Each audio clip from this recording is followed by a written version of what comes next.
Good evening, ladies and gentlemen, and welcome to the one and the only Rumboyz Fantasy Network. As always, it's your boy Rumboyz Robbie. I am your host for this evening, your moderator here on tonight's debate show for this evening. Make sure that you guys go ahead and hit that subscribe button. We're almost at that 2,400 mark. Go ahead, spike that like. I want to see tons of likes. Let's get tonight's episode to fucking 50 likes. I don't think we haven't had 50 likes in a couple of years, in about like a year. Let's get the motherfucking 50 likes on this thing, all right? Make sure y'all share the content, hit that share button over here on our YouTube channel. We're live on our Periscope and our Twitch, but subscribe on our YouTube channel, spike that like. Most of all, dive off into the live chat, baby. This is Rumboyz After Dark. Let me go ahead and get into introducing you guys to our very loyal and trustworthy, esteemed pirate crew. Don't mind if I do. Ladies and gentlemen, representing the motherfucking GMM Network. Give me money! Motherfucker, it's Friday. Bogart, scot-free. Yeah, Friday, give me money. I like it. We're going with that. You know what I'm saying? Good. How you doing, brother? Hey, Bogart, I have a question. Okay, I'm tend to have an answer. What's the deal, Pickles? Is everything kosher? Listen, I don't know that reference, but it's awesome. That's a DC thing. That's a DC Oh, okay. thing. What's the deal, Pick? Okay, I see. Hey, Mo. Yeah, already, Mo. Hey, I want to shout to WPGC 95.5. I was bumping y'all earlier today. I had to tap in my DC roots, so shout out to WPGC 95.5. What's man, the deal, Pickles? Big up to DC. Let's go. We're gonna go ahead and get into the rest of the cast and the crew. We're gonna keep everything kosher, you dig? Ladies and gentlemen, representing Rumboyz.com. Let's get ready to rumble! The Rumboyz Fight Division, Rumboyz Combat. Jake, the Great, the Bearded One. Cheers, everyone. Let's go. Go. Hey, he came in. He wasn't playing. Cheers, brother. I'm gonna say mine for the opening toast. You dig? You know what I'm saying? You know, I'm gonna keep this motherfucking thing moving out here. Hey, that's why they call him the Great One. You know what I mean? All I really have is there might be an article out now, or it'll be done by tomorrow around noon about the UFC lightweight division and how the Oliveira versus Chandler fight. You know. That title fight is going to form the whole division for a good 18 months, and it can pretty much predict what should happen, regardless if he wins or loses, and it's going to be in that content. So find that article out when it's posted. Miles is busy, I get it, and he's a great editor, does it all, so he'll get it done on time. Hell yeah. Let's go ahead. Let's get into the rest of cast and the crew. From what I just heard from Jake is that we're going to have some isms coming for all of you. So make sure you guys get up with us on Rumboyz.com. Ladies and gentlemen, getting to our next panelist for the evening. He is also part of the Rumboyz crew. This motherfucker, this my frat boy right here. Like, we be getting turned. We get like, Return of the Mac. What up? Return of the Mac. Ladies and gentlemen, Kappa Sig the Pinto. Woo! What's good? Ah, shit. What's good, Bo? What's good, Robbie? How y'all doing tonight? You know, we out here keeping it player. Man. Oh, know we're going to bring those isms tonight, baby. Mm-hmm. Yeah, isms give me money. Isms give us money. What's good, Felix? What's good, Troy? What's good? I see y'all fellas up in the chat. Yep. Shout out to Felix. Big up to Troy King. You know what I mean? We going full mass tonight. Let's go ahead, hoist the sails. Let's bring in some of our special guests. Let me go ahead and bring in another Rumboyz crew member before we get into our special guest for tonight. Ladies and gentlemen, our chief editor. We have two more. Our chief editor of Rumboyz.com. He is also our graphic designer. Ladies and gentlemen, Rumboyz, fantasy football, Peacock. I almost call Rumboyz Peacock. Fuck my life. It's all good. Has a nice ring to it. Has a nice ring to it. Yeah, Rumboyz Peacock. It'll work. Rumcock. No. Whoa. That's what she said. Hey, it rivals whiskey dick. I'll tell you that. Yeah, it does. Ladies and gentlemen, also representing Rumboyz I follow a YouTube channel with that name, by the way. Fun fact. Oh, word? It's a whiskey review channel. Gosh. Literally called that. Yeah. That's weird. Interesting. Ladies and gentlemen, he is also part of the Rumboyz Fantasy Network. You can check him out on clockmanagement.com. Check him out on Clock Management Fantasy Football. Ladies and gentlemen, around these motherfucking parts, we call him Dub C. White chocolate. Oh, we barely hear you. What was that, Clock? He said, "I'll fix it. Don't worry." I heard that part a little bit, Yeah. I heard that part. Let's go ahead and get into our special guest though while we steady rocking. Part of the merger, ladies and gentlemen, representing one part of the many members of the Unwrapped Sports crew. I fixed it. There we go. Go. He's in. He's tapped in. You dig? My mic representing one part of the Unwrapped Sports crew, Garrett from Iowa. What's up, boys? Cheers, motherfuckers. Let's go. Yeah. Oh, Garrett, that's what I'm talking about. Look at that suit. Right. Hey, I'm trying out the new fit. I don't know. We're gonna try it out though. My question is, you guys got to prove it. Do you guys have the full suit or just the half suit? Oh no, I may be wearing sweatpants and flip flops. Listen, I'm actually wearing dress pants. I'm fully suited all the way down to the shoes. Well, you lose, Justin. I like the wearing half dress approach. pants, bro. It's a much better approach to the brocade professionalism. on them? Hold on. Those shoes got brocade on them? I don't even know what that is. That sounds like an Asian dish. That was a shoe, man. Come on, Justin. Hey, we'll get educated. We'll get educated on I know they look nice. That's all I know. Let's bring up our last two panelists really quick. Ladies and gentlemen, one of the members of the Good Old Boys Fantasy Football. And he's a good old boy, ladies and gentlemen. Derek of Good Old Boys Fantasy Football. Hey, what's good? Alrighty, what y'all know? A long time no see, Derek. How y'all doing? Oh, hey, bro, man, we ready to rock. This is awesome, bro. This is like I've been on the Good Old Boys show before. Yes, you have. It was a great old time too. Yeah, a little known fact. It's the only, besides Rumboyz, it's the only other show that my co-host has been on besides my show. Fuck. Oh, word. Poverty. He is a hermit. Ladies and gentlemen, our final panelists, one of our final panelists for tonight, we'll probably be swapping some guys in and out. We'll have one half of the show and then, so on and so forth. Steppy Smalls will be joining us later on. Ladies and gentlemen, I don't believe it. The Mike FF, my homie Mike, Cheese fan of Going for Two. What it do? What's going on, boys? Let's do this. Yeah. Oh, yes. Let's go, fellas. What up, Mike? What's going on, Bogard? Derek, man, this is kind of awesome because I almost want to immediately start clicking the star. Yeah, so SportsMe is SportsMe stuff, right? Yeah, yep. I'm like, look, we're all here. I love it. For those that don't know, this is a very special SportsMe edition episode, the first of many. We're gonna have more coming on. We'll have more SportsMe analysts. But we want to get you guys involved into the app and involved into the community. SportsMe gladiators. Let's start calling them that. Yeah. These are some of the SportsMe gladiators. And we want to keep encouraging you guys on that. Right. At this time, I would like to. You're the SportsMe ambassador. Whoever got that popping, somebody turn that down really quick. Hold on. But I do want to remind you guys while we're getting into paying some bills. Download the SportsMe app if you have not already. The link is also in the description section. I'm also going to drop it for you guys here in the live chat.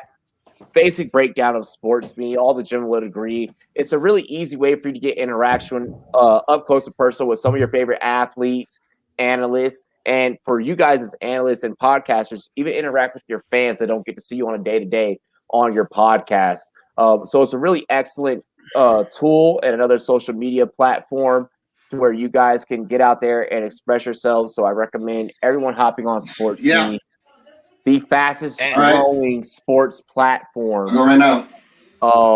For sports analysts, for fans, all alike. If you're trying to get like-minded opinions, click that link that I just dropped in the chat right there. Get SportsMe.com. Yeah, it's available on iOS and Android.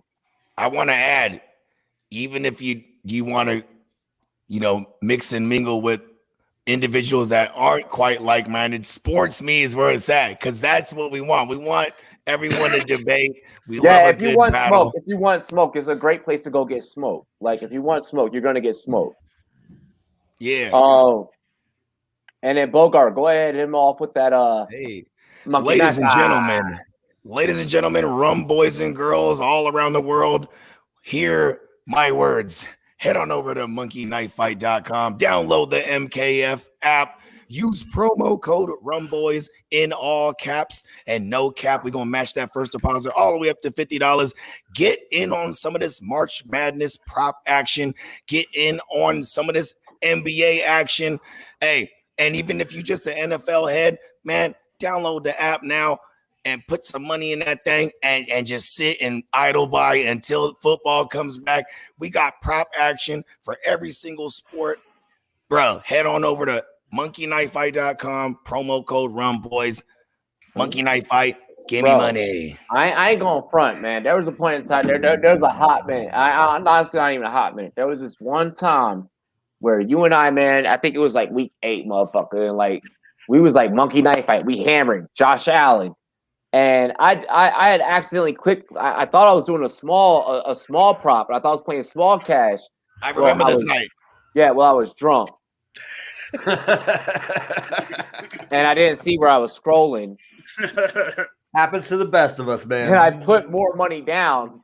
And then, bro, I literally hit Bogart up. I was like, you were sweating so much. And I was like, don't worry, we got this, bro. Like that was a doubleheader Monday nighter. Yeah. And we hit on Mahomes. It was Mahomes versus Josh Allen, and then it was Dalton versus Murray, bro. And it was we smacked that night. I remember I put 200 down. I put 200 on that joint, and you were like, oh, you did that on purpose? I was like, yeah. And you're like, fuck, I did it on accident, and we won the monies. Hey, when I tell y'all, I didn't know whether I was gonna pay my phone bill or a motherfucking rent. I did pay the rent. But I didn't. I was like, shit, I got my regular paycheck. I could do some shit. I paid that rent with that betting money, and I went and I spoiled me and the wife. Y'all better get on Monkey Knife Fight, you dig? Yeah. Let's go. Hey, let's dive into tonight's show. Shout out to everyone up in the chat. I see Steelers Nation up in this up in this damn thing. E on the mic. Tino, what's good? Hey, long time. And shout out to Tino. Shout out to Ethan. Man. Hey, and I just want to circle back. I want to circle back to that Monkey Knife Fight. If you guys got money be thrown in on these crazy stocks like GameStop, you got money be thrown in a Monkey Knife Fight. Get out of here. Already, you dig? Already. Hey, yo, let's dive right up into this motherfucking thing. Hey, fellas. Ceremonious. Y'all know how we got to do. Cheers to me. Y'all got to say it with me. Hold up. Y'all been watching the show long enough. If you're at home, I don't know it. If you're at home, you got to say it with us. Cheers to me. Cheers to you. All around boys and girls, what it do? Dilly. And literally, it's like a big old beer. So dilly. It's like a deal. What's the deal? It's like a rye beer. I like rye whiskey, so probably pretty good. Yeah. Hey, let's go ahead. We're gonna dive off into this very first topic, and I'm gonna just get my biases out the way right now. What's up? I was gonna say I'm gonna grab my little man out the car real quick because he's asleep. So I'll just You'll be right back. Okay. Cece Never mind. My girl was like, "No, sit there." She was like, "She just can't."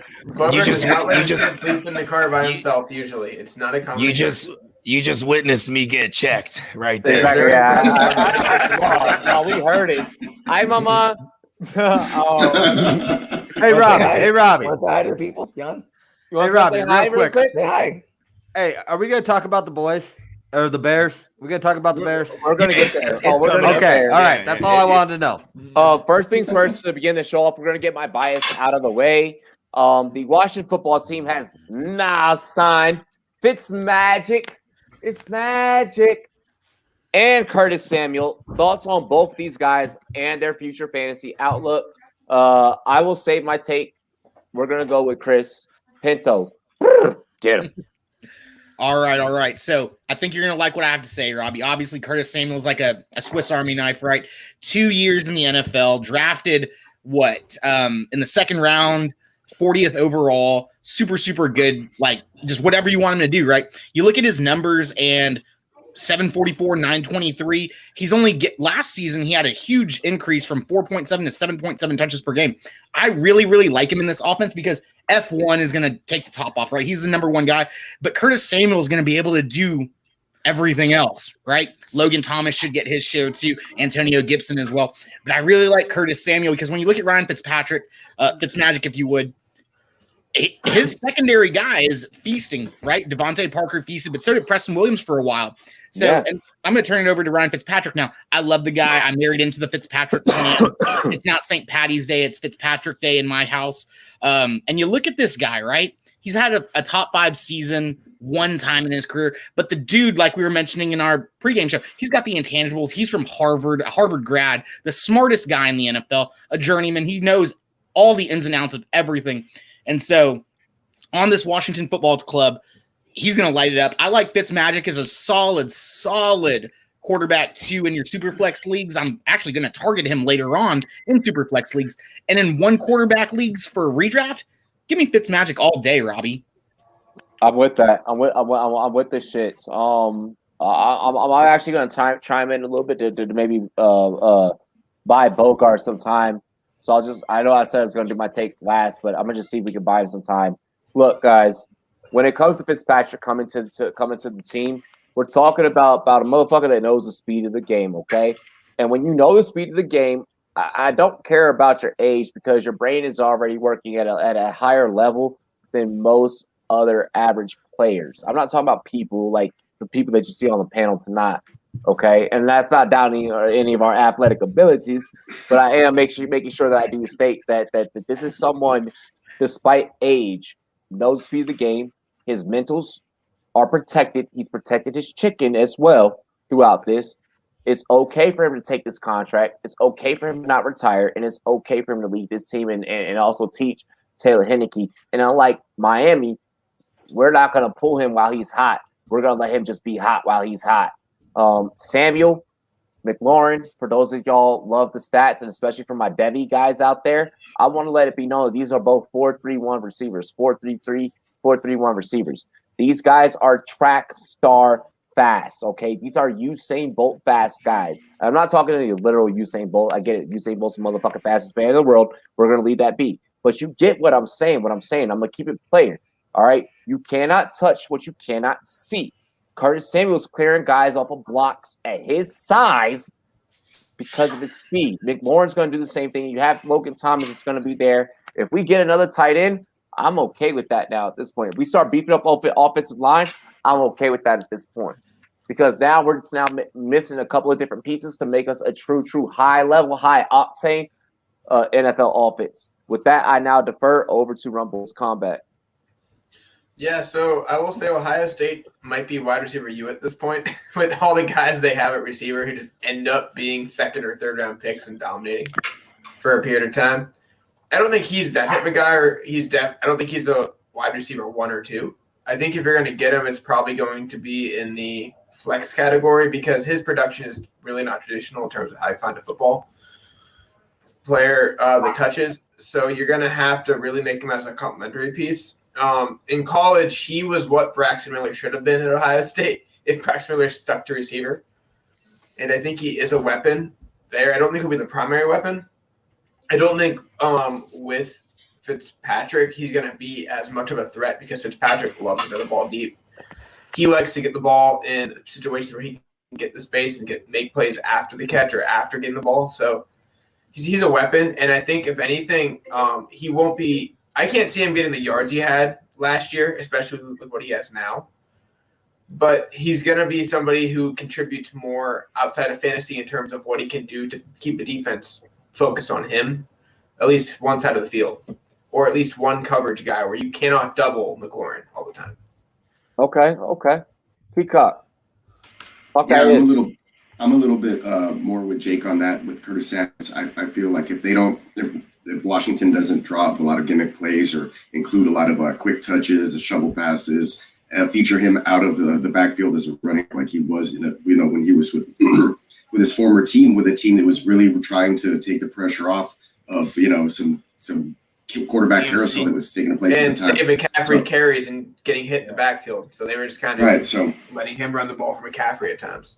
Exactly. So he was manufacturing a lot of touches, but he was kind of buried a little bit in the depth chart there with some of the other receivers. So I think that him kind of stepping into this wide receiver too, it could probably even out. So you might be looking at the same kind of fantasy production that he kind of had last year. Just kind of, just depends on what Washington decides to do there. As far as Fitzpatrick, like we said, journeyman, we love him for fantasy. I think a lot of people were sad when he was pulled last season. So, I think that, you like I just mentioned right now, you'll probably see the same type of stuff there. I think McLaurin's still going to flourish, and it's definitely good for him. And Gibson emerged last season as, as a true running back. So I think that that's going to help everybody else out here in the long run. That's it. Already.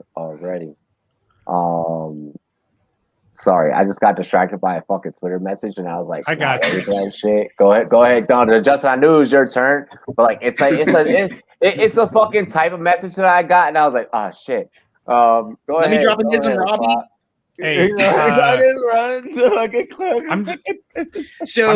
I get what everyone's saying about Curtis Samuel real quick. Clock and Peacock, man, I respect y'all a lot, but I'm an analytics guy, I'm a numbers guy, so I got my stuff right over here.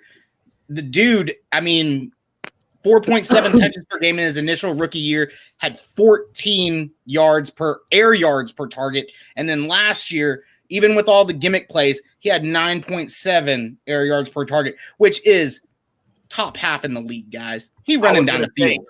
He's a field stretcher. By the way, if I was wrong on that, it's me. It's not Clock. I take blame. Oh, I'm sorry, Justin. Yeah. My bad. I was going to say combat. But I got you. Think all white guys look alike. I got you. Hey, you're right. You've been Affleck. Mikey. No. Hey, I'm excited for the Irish connection here, though. We got Fitz Magic coming together with McLaurin. God damn it. That's not how any of this works. Okay? I call them the Scottish lad. Yeah, Scottish, Irish, they're all the same, right? Different islands, homie. Different islands. The amount of short ferry ride. That happens between you and Bogart with this motherfucking Terry McLaurin's nickname. The Scottish lad. Yeah, I had to make him Irish for this take. McLaurin. But no, I'm excited for him, especially.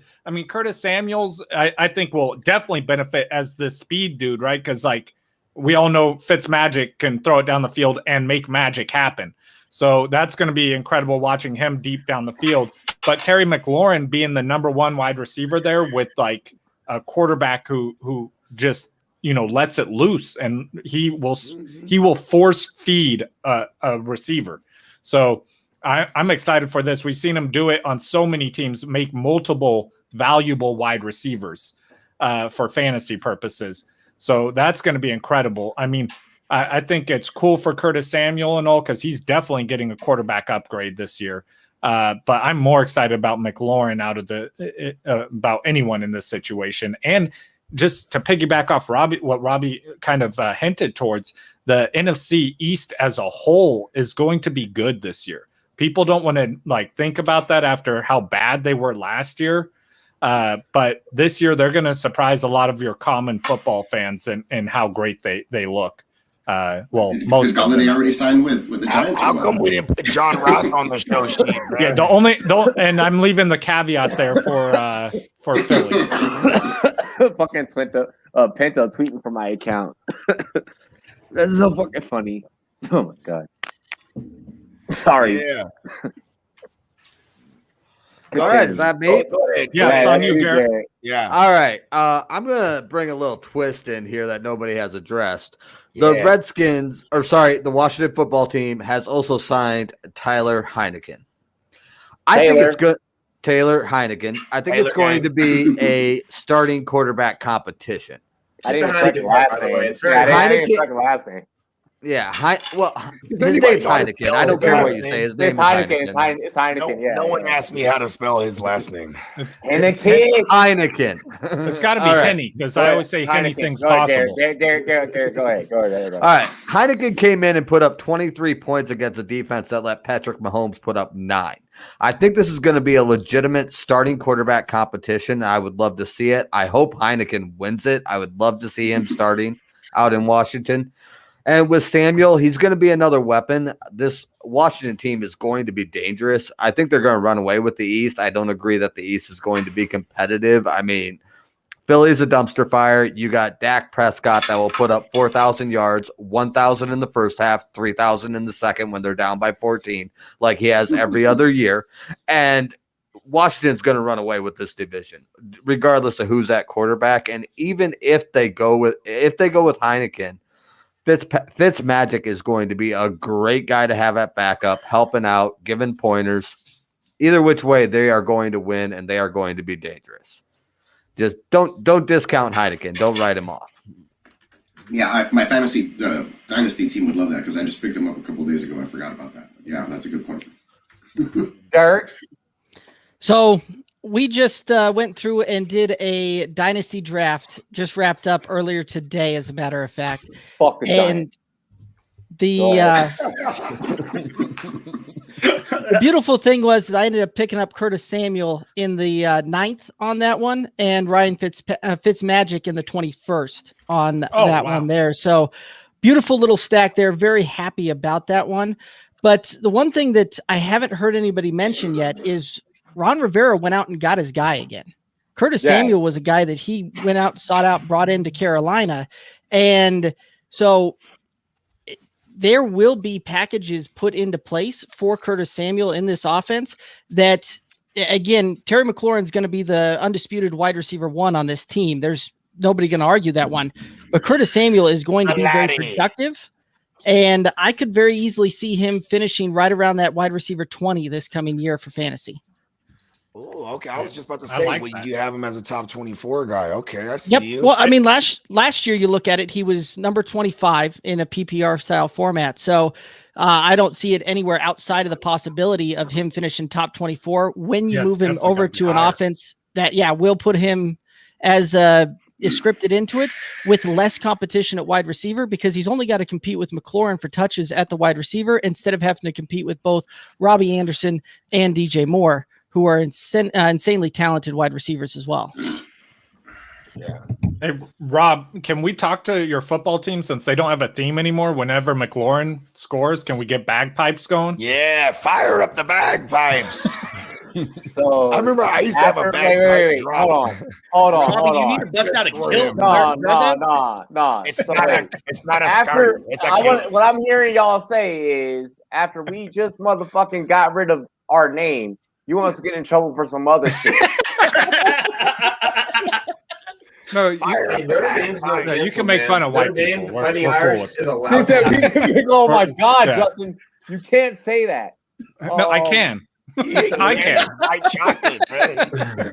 He does what he wants. Hey, Robbie, Notre Dame's not canceled at all, and they're literally about Irish fighting each other. So they're about Irish. It's fine. You're fighting Irish. Yo, all right. Which is just a dude literally drunk, ready to fight somebody. Dude, don't knock the drunk Irish. They're dangerous. Yeah, we embrace it. Yeah. I'll fight we have a whole holiday based around it. That got way too hilarious, way too fast. I wasn't ready. I should have worn my St. Patty's Day shirt instead of the suit. Was cultural appropriation. So I can't wear green because this is a whole green screen behind me, and you just vanish. That would be awesome if you're like a floating dome piece, bro. What was what was the dude from the Power Rangers? Zordon. Yeah, you'd be Zordon, just a floating head. Mike, it's your take. Go ahead. I'm sorry, my friends are assholes. Oh no, you're good. Talking about SportsMe, I need to bring something up about this Washington football team. The drunken monkey on SportsMe app is crazy, calling Curtis Samuel and Ryan Fitzpatrick bums. I don't care what you say. He needs to keep his mouth shut and stop eating those pretzels. Oh, let's go. Hey, I'm mad. I'm mad. This motherfucker was eating pretzels, and he was like, "These are all bums." Like you're talking about 4-3. You're talking about 4-3-3 athletes. Like you're talking Classic about 4-3-3 armchair quarterback. athletes. Like, oh, I hate that. I hate that. Why would you throw that? Shut the fuck up. Yeah, how do you not see that defender? Hey, shout out to Drunken Monkey, though. I like that dude. That dude is awesome. No, his betting takes are legit. His betting takes are legit. Yeah, they are definitely. But to get into it, I love the Scary Terry F1 factor with this whole thing. I think Curtis Samuel is going to open it up for McLaurin. Maybe he's Irish, maybe he's not, but he's going to be able to get down the field and get some more touchdowns. Scottish. But I love it on the Ryan Fitzpatrick take. I mean, everyone said pretty much everything, but I think Ryan Fitzpatrick got totally the raw deal in Miami, and he's going to go in, and Ron Rivera, Riverboat Ron is going to let him throw, and Ryan Fitzpatrick is going to kill it this year. Yeah. I like that. Fantasy football loves it. All right, real quick, man. I love this for Ryan Fitzpatrick because Riverboat Ron and I honestly think this is the first time he can actually get a chance to get into a playoff situation, bro. He's never played in a playoff game. He's always been brought somewhere where there was a younger guy behind him. Like whether it was a rookie or not, it was still some young dude behind him. Like, remember, he was behind Geno Smith and that dude broke his jaw. Remember that? Remember, dude broke Geno Smith's jaw, and then it was like Ryan Fitzpatrick time. Didn't Gio get yo? Didn't he have to run the fade? Did he have to run the fade, and he lost that fade? Like he was. It was a bet he made with a D lineman, and he got clocked. Like dude, he was trying to ask for the money. He offered to go to a camp and see the kids. That's what it was. And he said, "You got to pay me." Show up and didn't give the money back for the flight. Yeah, the defensive. I'm saying this to point out, like, I mean, even recently he was over there with, and Tua was behind him, and then Tua gets the job. Also, Tyler replaced him after a great season. Remember, he was with the Texans, and they had traded for Ryan Mallett. Remember him, the legend. You know what I'm saying? And then eventually, you know what I mean, he got the starting job at one point. Like, you know, Ryan Fitzpatrick, this is the first time where, like, there's an actual defense here in place, great offensive line, solid run game, all these weapons. And now with that in a nutshell, I feel like the fact that they're a complete team, it might hinder some of what we want Ryan Fitzpatrick to do in fantasy. Yeah, because what is there going to be the necessity to be playing, you know, throwing this rock a ton? Either way, I want to point out a name that no one mentioned yet is my man, old man Logan Thomas. Old man Wolverine. You know what I mean? He loves his big tight end. You know what I'm saying? He's also a former quarterback himself, so he knows where to be and where the quarterback wants you to be. You know what I'm saying? So I love that, especially because this is probably going to drop Logan Thomas's hype a little bit with the signing of Curtis Samuel, right? And then here's my Curtis Samuel thoughts. Everyone already highlighted, all the good isms. But are you saying that amongst casuals or amongst people that actually watch film?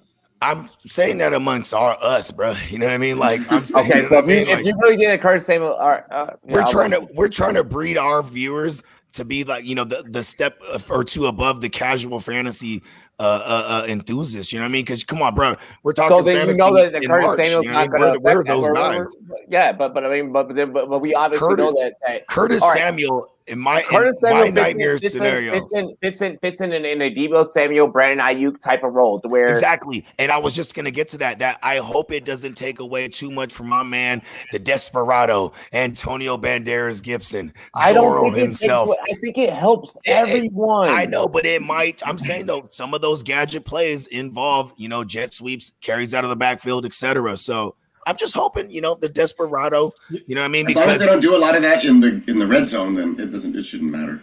Bro, I think at the end of the day, that's not a Rivera thing. And I think at the end of the day, he keeps the defense running backwards away from the play. You know what I mean? Like he keeps them honest, which will open up the field. I think even more so for Logan Thomas. If you're a dynasty owner, if you have you're a dynasty rosterer. If you rostered McLaurin in Dynasty, you're happy about this Samuel signing because you're like, fuck, I just got an extra 2-3 years out of him. I just got an extra 2-3 years out of McLaurin. Yeah. Now McLaurin's gonna be because if you had here's the thing. McLaurin got the hands. Here's the thing, but he also doesn't go down. He also doesn't go down. So now you're like, oh shit, those big percentage catches where he's not going down that yet. Now I get to. You're getting good ball placement this time around. Exactly. Yeah. And now, yes, you're going to get good ball placement. But then also with that, now you're not having to worry about like him getting hurt probably as quick because someone's going to split that for him. Me, for my McLaurin shares, I'm happy. I'm ecstatic. And ladies and gentlemen, before we get into our next topic, I would like to introduce the first Rum girl of the Rumboyz Fantasy Network, and also my sister, and I cannot wait to see her like the next like fucking like month and a half. And also like in Canton, ladies and gentlemen, the Steffi Smalls. What's up? I'm so pumped.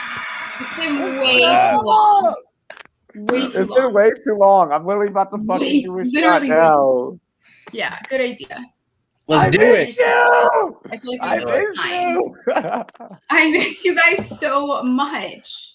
I'm gonna make a guess and say you have a White Claw. Educated guess. Yeah, I saw them at the store and I thought they looked kind of good. Yeah, so give it a try. Give it a try. What the hell? I tried the black cherry. Never looked at them before. I thought they were. I've heard those are good. You'll probably like it. Yeah, Steffi's never had them. Like them. Hey, Steph, cheers to me. Cheers to you. All the Rum boys and girls. What it do? Dilly. That worked out perfect for us. Like getting to that topic. Rapid fire. Without looking. ADP. Curtis Samuel, 12-team redraft. Where do you think he's going? 6th round, 5th. No, six or seven. Sounds better. My turn. I'm gonna fire. Just rapid fire. Go down. I'm gonna go 8. I can't go above 8. If I said a flex guy, I can't go above 8. It didn't make no sense. So. I see him as an 8-9 round kind of guy. Yeah, I like that even better. I'm with that. His version. 8-9. 7 if you're reaching, but more like 8. 6 if you're in the league with Robbie. Let's how about that? I'm grabbing him in the 8th round if I can, but I think he'll outproduce that. So first off, WR3. no. I'm gonna correct Justin's take. If you're in the league with motherfucking Justin and he knows that there is a round that is reasonable enough to grab your favorite player that he knows that you're gonna do, just like Bogart just said. No, if I'm in a league with you, you know your league. Know your league. I'm gonna let y'all know something. I'm gonna let y'all know something about because I took McLaurin in the league we're in together. Hold on, this motherfucker Justin will go, this is the guy that I'm on. This is who I'm high on. You should draft him. And you say, this is who I'm high on. This is who I'm going to draft. And to fuck you over, he will know your league mate. To his plan. Know your league mate. Thank you, Steph. Rule number 1. Justin will literally remember say, your training. Justin will literally say. But Rob says all this, but then he drafted a player I was high on right after because you fucked me over. So here's the story. He's so spiteful. Justin will fuck you over. Justin doesn't care about if he doesn't get what he wants. If he fucks you over, that's not accurate. No, it's not. Justin, hey, Justin, don't worry about it. Be honest, dude. You don't care. I mean, honestly. So I took McLaurin. I was like, there are no friends in fantasy football when I took Daniel Jones, and I saw the hate coming through the chat, and I was like, no. I took McLaurin at a reasonable price, what about thinking that Brandon Cooks would come back to me. No. And then Robbie was like, next pick, Brandon Cooks. I'm like, McLaurin, Brandon Cooks back to back. Did that because you wanted to be a fucking dick, and you knew that you knew it. And then what did you do in IDP? You drafted fucking Chase Young and and Myles Garrett know that I was high on both of them. But luckily, I came back around and I whooped that ass. Who wasn't high on those guys? Who's not high on Chase Young?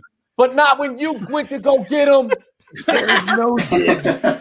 You knew what you were doing. No. All right. I'm sorry we broke away from the script to have that argument, but Justin knows what he's doing. It's been 45 minutes, and guys. For the record, you can look at my rankings because I post them and see I had both those players ranked high. Las Vegas has decided to go running back by committee, bring in running back Kenyon Drake.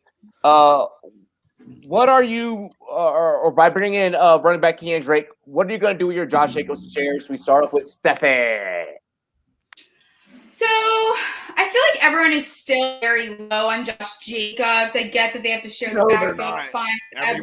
Obviously, Kenyon Drake's stocks are up. Josh Jacobs are down. I don't think you're going to get much for him because now the hype train is saying that he's not worth anything. So this is probably the lowest you're going to get anything for him. So I'm keeping him probably. I don't think it's worth it right now to sell him. Yeah, okay. I agree with that. Mike? I'll tell you this. I was on the Drake bandwagon last year. Now I'm selling all of it and getting the heck out of that crap. With Josh Jacobs, I think I don't think it's going to be more of a timeshare. I'm selling him if I can, but I don't think anyone's going to give up what you want. Derek. So for me, I am probably looking to get out of it as quick as I can. The problem that you've got with both Drake and Josh Jacobs is the fact that they're volume guys. So they've got to have around 300 touches in order to have fantasy relevance there and finish anywhere where they've done, where Josh Jacobs was 8 last year, Kenyon Drake was 14. Neither one of them are going to get around 300 touches this year because that meant that Las Vegas is running the ball 600 times. They're not going to do that. I can't foresee them running more than maybe 400 to 450 times over the next year. Both of those guys I'm going to be way down on, and I'm looking to get out of them for what I can get. To give you an idea, I had an offer come through where it was Josh Jacobs and Tyler Boyd. I would receive and give up the 110 in a rookie draft, and I'm not there on that one yet. Well, no one should be on that. You know what I mean? Bro, no. Yeah. Okay, I missed you. I'm so happy. We're all back together. Give me money, please. Say, give me money. Please. Bogart, do it within. Bogart, do it right. Please. Okay, how about this? Somebody get excited. Josh Jacobs, don't give me money.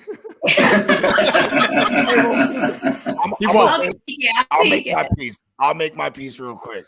Josh Jacobs, listen, I'm a Niner, and geographically, I hate the Raiders for the longest time because they hate me, and it's feelings mutual. You know what I mean? It's kind of a odd respect level, right? And I will say this is the smartest thing Chucky's dumbass has done in a while, because a man that chooses the bowl cut on purpose, he's not smart. You know what I mean? This dude, he saw Josh Jacobs can't be that workhorse that they wanted him to be. They're giving him all kind of touches. Derek said it too. You know what I mean? He's going to need 300 touches to be fantasy relevant. Look at Josh Jacobs coming out of college. Hold on, my brother. Coming out of college, bro, he split time with Damian Harris. This is their version of that. They're like, you know what? We need to preserve our first round running back, and they go ahead and bring in Kenyon Drake. You know what I'm saying? And now Drake's there, and I would say anyone that has Josh Jacobs, don't just sell him off for nothing. Try to get something, obviously. Yeah. But I will say with the Cardinals grabbing up Hudson and them trading away Trent Brown as well. Yo, who the fuck is even gonna successfully run behind that line? You know what I mean? True. My thing is from the owner's standpoint. Motherfucker, you woke up and you said, if I wear this hair, the lady's gonna love it. Bargain. Garrett, go ahead. Garrett, let's go. Garrett, Justin, Miles, and then Jake will wrap, and then we'll go Pinto and wrap it up. I'm definitely more gambling than fantasy, but from a gambling perspective, I like this rushing attack from the Raiders with the two-pronged attack. On the fantasy side, you're probably not going to get 300 touches out of either of them. I would lean more like 200 for Jacobs and then 100, 150 for Kenyon. I think he's going to be more of a specialty, more of a situational back. And Jacobs going to still shoulder most of the workload, but he's still not going to get anywhere near 300. And, I mean, offensive line, they're going to rebuild it. There's offensive linemen out there. I like this move to make the Raiders dangerous in the West. You know what? I'm trying out for the Raiders. Fuck it. I'm trying out for left tackle. Go for it. Go for it, Bogard. Send me a video of you getting fucking pancaked. Also, I have a question. Justin, go ahead. Go ahead, yeah. Justin. I mean, to go back, what are we doing with our shares of Josh Jacobs? I'm burning them. I'm just going to put them in a pile and burn them. And I'm just going to cry as they burn because I had so much hope for them. Are you playing Usher while you do this, though? Can we get a video? Can we get a TikTok? We are now. Yes. Can we get a TikTok? He doesn't deserve that song. You'll get a SportsMe. But more importantly, I mean, I'm just excited for the 1 week that Josh Jacobs tweets out that he's not going to be playing and everyone starts Kenyon Drake and then he plays. Oh, so that'll be awesome. Too soon. I remember that shit. That shit was fucking hilarious. So now I don't feel bad for him because of that week. So but what was so hilarious? What was so hilarious about that is that we were the only network that was like, guys, we know him personally. He is fucking with you, and everyone was like, no, he's not. You're wrong. And I was like, guys, he's fucking with you. Like, just relax. That was great. That was great. Like Bogart and I got to sit back on NFL AM and we were like, I mean, it wasn't great. I was on the NFL AM, but I still didn't know whether I'm like, but maybe he's not. Justin. We know the kid enough. Like he ain't gonna do. I was still upset about it. So now I'm happy that he's not going to be as relevant, so I don't have to worry about that again. Peacock. Yeah, Josh Jacobs, Jingleheimer Schmidt there. So Chucky's always had a slew of other guys back there. Obviously not as well known or big named as Kenyon Drake, but he's always. Hold on, you mean my man Jalen the Rocket Richard? Richard, yeah, and then DeAndre Washington, the Rocket as well.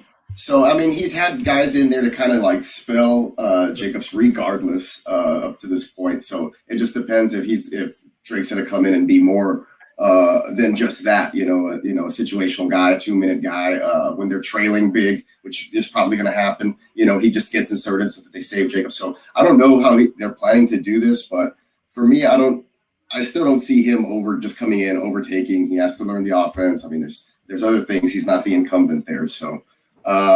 It definitely caps any hopes of you having Drake as a flex play that he was before. I think now he kind of takes a lesser role. I don't see him going in there and it being a complete timeshare. This isn't the Denver Broncos or whatever. It's I think they're still trying to lean on Jacobs, albeit he hasn't really proven to be a great pass catcher in the past. So who knows what they plan to do with this? I have no idea what the Raiders are doing, just like a bunch of teams right now in free agency. I have no idea what a lot of these moves mean other than maybe just, depth, and we're going to take it because he's available, So Jake? That's the way I see it. Yeah, this is one of those you find a running back you like earlier in their career and they run them to the point where you don't want to bring them back for the next one. So you're just kind of like finding somebody else. I know that void and then get somebody else after. Eat some mushrooms, this is like, I call it the Doug Martin fall off. Wait till halftime, Bogart. Go ahead, Jake. But I call it like the Doug Martin fall off, where he gets everything for that 1 year, and then it's like, well, we got somebody else because the running backs are going to get you 1 or 2 years, run out your career in that 1 year when you probably are at your physical prime, and then when you're in your second, third, fourth year, you find someone to replace you because no one's going to pay running back. So, I mean, it's going to be tough for him to find another starting job where he gets touches again. It's just one of those. By committee is any running back probably in his 4th year at this point that isn't super elite. Hey, so. Pinto. I think he said you, Pinto. Yeah. I'm off in my own little world because I'm such a fanboy of Josh Jacobs. I'm going to take it from a different angle, guys. I like what all y'all said because obviously I'm coming from my like heart narrative street. The dude lived in a car during his stint at Alabama. He didn't let his own teammates know that. He didn't let his professional teammates know that. His agent knew it. That's why he wasn't featured on Hard Knocks. The one scene that Josh Jacobs is in talking to John Gruden, he's got his hoodie over his head. You don't get to see his face. Has nothing to do with what I'm about to say, but it's my feelings for him. Josh Jacobs, like Bogard mentioned, has always been a running back by committee type of guy. If you look at the numbers, right, last year Josh Jacobs had 62% of the snap share, 56% prior to that. Kenyon Drake right there at 58% and 62%. You bring both these guys down. They're both super healthy. You get to utilize their different talents, which they do have different talents. Josh Jacobs, much more of a bruiser, right? Versus Kenyon Drake. Yeah, Josh Jacobs doesn't care. Right. Wait, what? Oh yeah, Josh Jacobs don't care. He runs with anger, man. Like he's just angry dude. And you look at their numbers more when you get into their rushing stats. Let's look at their juke percentages, right? Josh Jacobs 29.8% juke percent rating versus Kenyon Drake 11.3. Come on, man. Your breakaway run rate is 7.6% for Josh Jacobs. And last year, Kenyon Drake had 0.0. The dude has no, like, what's going to happen with him? No wiggle. Guys. He got no wiggle. He's got no wiggle room, man. I'm looking at the numbers. Like, you can watch all the film you want to watch on, and he's going to score. But when the numbers don't lie, numbers just don't lie.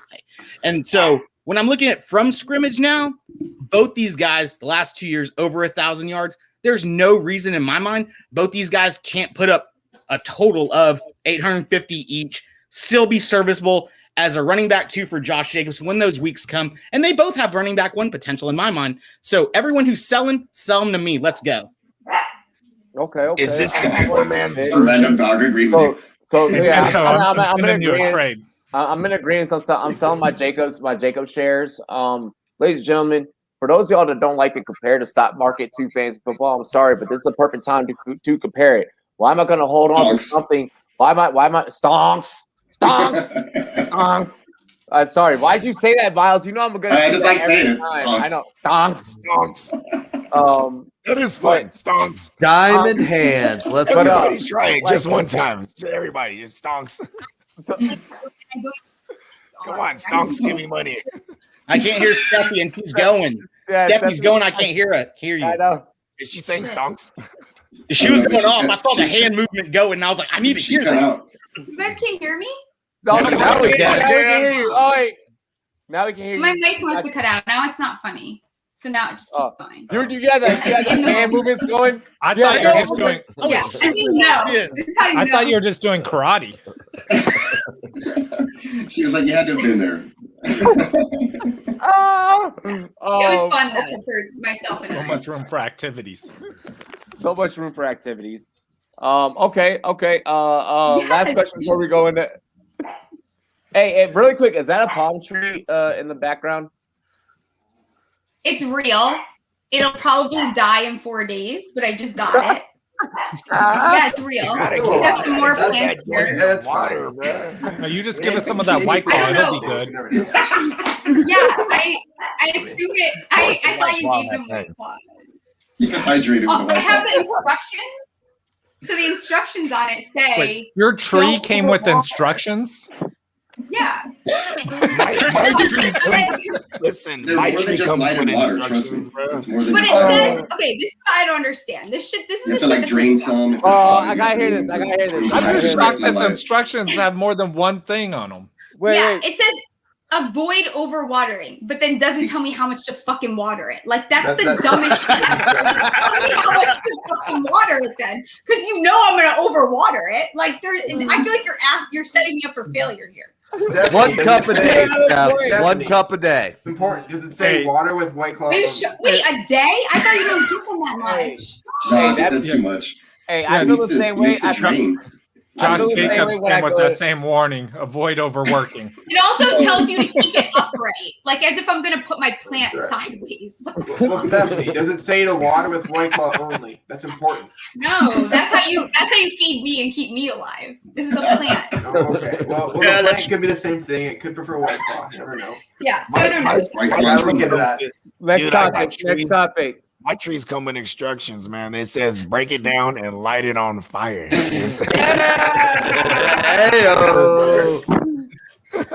Pinto, we start off with you. James Conner has yet to sign. We're gonna go rapid fire. Where are we expecting him to sign? And is he a fantasy commodity? Yes or no? And where? Go. Yes, Miami. Michelle from Ball Blossom would have my head if I didn't like James Conner. The dude, I'm all about narrative street, and the dude's a man amongst boys. So wherever he goes, he needs to find a good home that will utilize his talents. And yes, I will take him 5th round. By the way, tell the Ball Blast ladies I said what's up. Michelle and Kate, super cool, man. They helped me get my start back in the day. So awesome. They talked me off the ledge today before I shout out to them. Super smart ladies. Gotta love them. Oh, at least they did instead of me, because I was like, I'm sorry that I did this. Oh no, I was happy. Someone had to do something, or else I was gonna lose it. And then if I lost it, I was definitely getting banned off the app today. Yeah, I was so close to getting banned the second time. I was like, well, there goes my whole career. Bogart, go ahead. So before Chris Carson, actually today, right? Chris Carson signed back, but I still don't. I still don't put it out. I still don't put it out of the realm of possibility, because Chris Carson and so you're saying James Conner to Seattle? Yeah, as a backup. I mean, because they remind me. Is he a fantasy commodity? Not if my version's better. You know what I mean? Where he goes, he's a handcuff. Okay. If he goes to Seattle. Well, I don't know where he ends up. I don't think he's going to be a fantasy commodity at any point. The dude's never had 1,000 yards. So let's not pretend like he had one great year of production that blew him up. He had 1 year where he had good like production. A true Cleveland Brown. It's spoken like somebody who saw the hype behind him when Le'Veon Bell was gone. So it's like, oh, replace Le'Veon Bell, you don't need him. He's not Le'Veon Bell. He was the RB1. What he was. So his production was that, and it fell off after 8-9 games. And I think he is what he is. I think he's a good secondary. Where does he go? And is he a fantasy commodity? Damn, can we He's just not a fantasy commodity, and he is, I mean, very late flex, maybe a late running back you pick up if he has a few good weeks, but I don't know. I don't love his future in the league. Peacock. I love him. Got it. Fantasy commodity, he was only productive because there was a great offensive line there in Pittsburgh. If he goes to a place maybe where he's the only guy like the Jets or something like that, Arizona is looking for a running back, he might be fantasy worthy. Otherwise, no, he's not. Move on. Yeah. All right. I was going to say the Jets, and yes, if he goes to the Jets, I talked about how they have no one on their depth chart. Jets and yes. Damn, you took my take. Fuck, you took my take. Go ahead, Gary. I said it first, but yes. Well, right? I know. Sorry. I'm an idiot. And I'm sorry. You just want to blame Justin for taking stuff from you. That was the second time you blamed Justin. Earlier it was actually me, and he went in on Justin. Go ahead, Garrett. I don't know where he ends up. Fantasy value is all going to depend where he ends up. If he ends up as running back 1, I would probably pick him up in fantasy. I mean, the guy averages 4 yards a touch. It's respectable. So get him in maybe, like was mentioned, Arizona, where it's going to be a pass-heavy offense. So they aren't going to be looking for the run. He could easily pick up that 4 yards a carry and be some late round value for you in fantasy.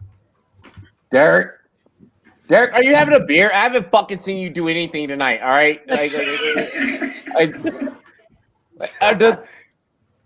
Computer. That's because my computer likes to freeze. Like I'm sitting here dancing and you can't see me moving. So okay, all right. I mean, you doing some shit. All right. Here, maybe it'll show it now.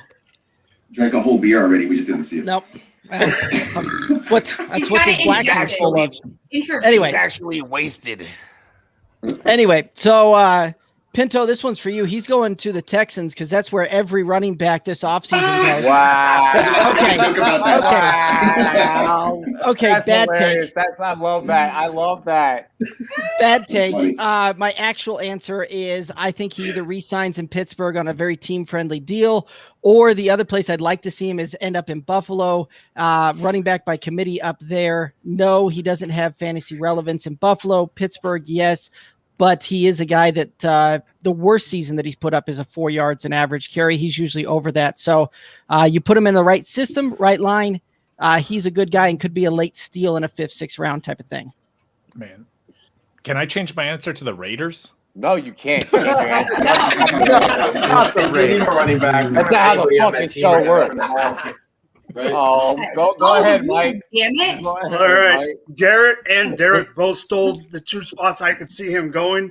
With the news out of Kansas City the last couple of days, he doesn't sign for a while. Put him behind CEH, and I'll take that every day. But not as a fantasy commodity, as a real for the real team. A reality thing. Yeah, I'm with that. I mean, we're talking. We're there's a certain point where fantasy and reality meet, and if you don't want to fucking believe that, well, you're not playing fantasy the right way because you're playing a fantasy game off of a fucking real game, and at some point the two are real. I'm so confused. It's a crazy paradox, bro. We're in a paradox. So he will never be an RB1, period. That's kind of like, I feel like that should be the consensus. It's just not happening. I think that players, especially running, anything that has to do with the running game in Pittsburgh, you can't even fully evaluate it because holy fuck, they sucked. Like, it was like not even funny. They literally had an inability to run the ball. It was like disturbing. But I think that James Conner does have potential. But I think like don't go reach for him in the draft. Like take him when he's falling, like he will, and then take him, stash him for the possibility that he goes to Miami and ends up being utilized as a true RB2. Okay. So she put him in Miami. Okay, real quick, rapid fire. Garrett, I see Garrett in the private chat. All right, Garrett, we're gonna give you the fucking. I got you. Okay, damn. I wanted to say it, by the way. Hey, Garrett, I just wanted to love you, and I almost said that, but I thought that I would be nice. Okay, so go ahead. Okay. Yeah, I just wanted to put that out there. So I got you. I'm not trying to push you. Don't worry, brother. Hey, rapid fire. Life after James Conner. And it's just and live in this world real quick with me, y'all. It's just Benny the Snail and McFarland. Who would y'all fuck with in fantasy? Give me the Terrapin, Anthony McFarland. Literally, Benny Snell. I interviewed Benny Snell. So I'm gonna do what I would say McFarland because they have a real bad inability to run block. And this is a fucked up question for me personally, so it doesn't matter. McFarland is the pass catching specialist out of the two, so I would go with Miles. Exactly. Yeah, this is a stupid ass. Yeah, it's a fucking dumb situation. I don't even want to slit your wrist or jump off a building. Exactly. Yeah. You pick how you want to die. I'm going building. I mean that's a tough choice. So at least I can fly. What if I never do? Hold on. Stop everything. Really quick. I gotta clarify for everyone out there, we are not condoning any of the actions or anything that we had just joked about. This is purely only comedy. This is only comedy. No one was serious, okay? I just want all of you that are gonna get on your high horses. Every time I talk, after every one of my statements, that needs to be written out eventually in the next half where it's whenever you say have a drop that's a disclaimer. Ladies and gentlemen, on the second half of the show, we do have a reaction to the Patriots backing up the Brinks truck. Whoop, whoop. I think I heard him running a money machine at some point. We are going to give you guys a reaction to poverty in Chicago. The whole city at this point started in the South Side. The whole city started like the South Side at this point. So we're going to give you guys our reactions to that. Where's Kenny G gonna go? Should I stay or should I go? I don't know, but we're going to talk about that in just a moment with our very own Steffi Smalls. We don't have to talk about it. He's going to the Giants. It's fine. We'll talk about it. We have Will Fuller talk, March Madness breakdowns, and a short boxing preview coming to you guys. Ladies and gentlemen, this is the Rumboyz Fantasy Network. We will be right back with you here on the very short commercial break, after the short commercial break, plus the music video break. Cheers to me, cheers to you, all the Rumboys and girls. What it do, dilly dilly. We love, cherish, and appreciate all of you. Yes, let's go, ladies and gentlemen. Dilly dilly. Dilly dilly. Dilly dilly. Dilly dilly. I need another white claw.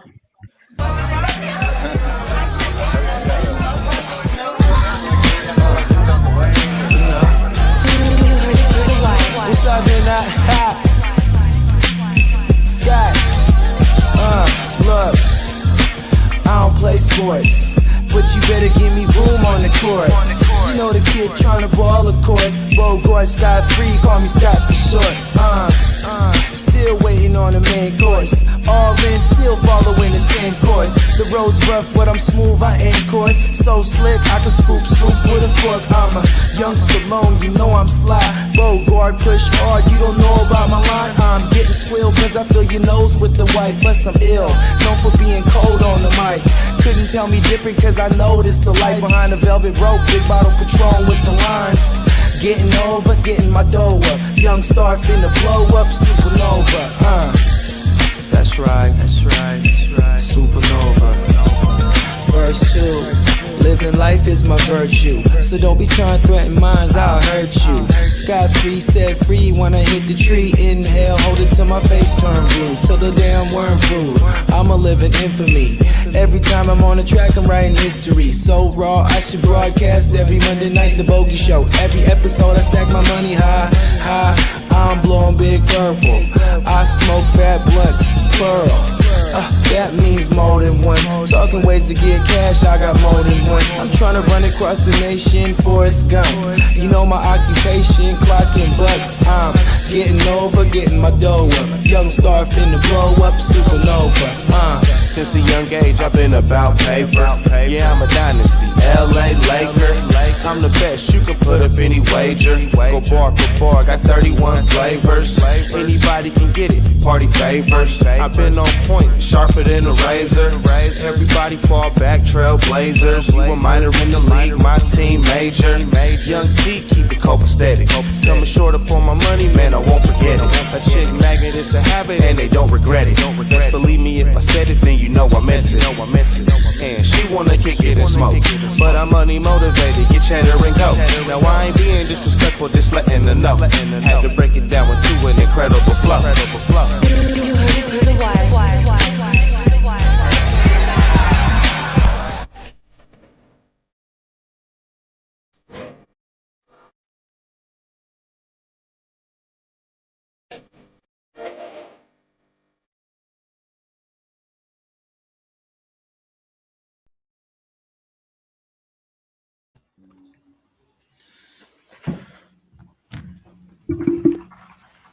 No.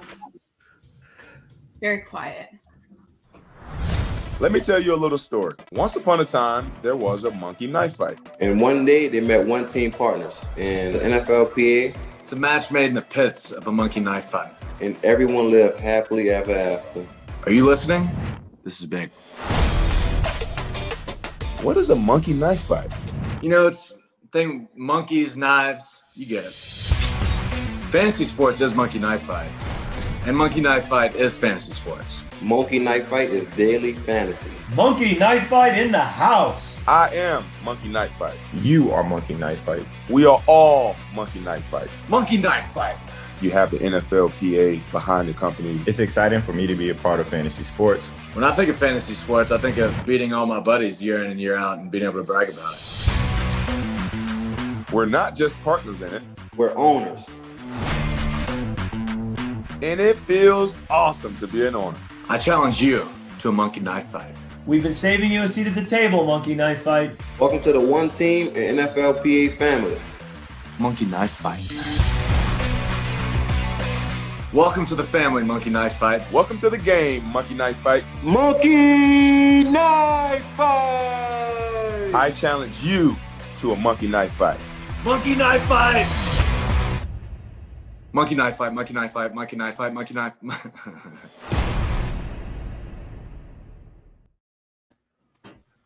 Ladies and gentlemen, it's your boy Rumboyz Robbie of the Rumboyz Fantasy Network. I would like to remind you guys really quick to please subscribe to the channel and continue to support. We do appreciate our partners over at the NFL Players Association for running that ad.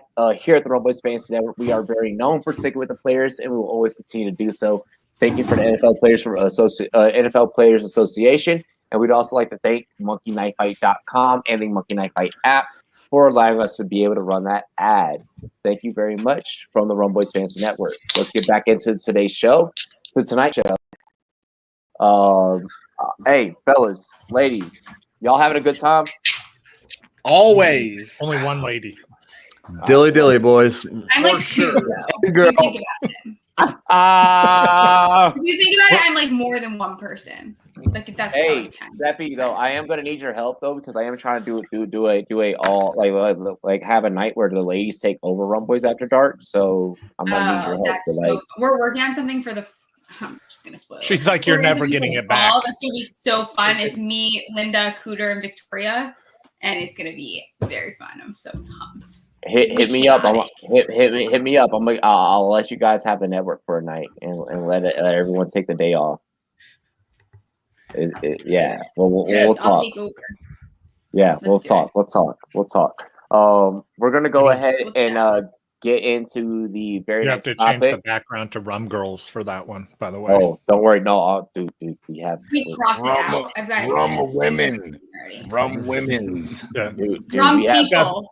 Steph's got it. Rum. We'll have something. Like do not add the Z. Twitch try that did not work at all. It backfired miserably when they did that.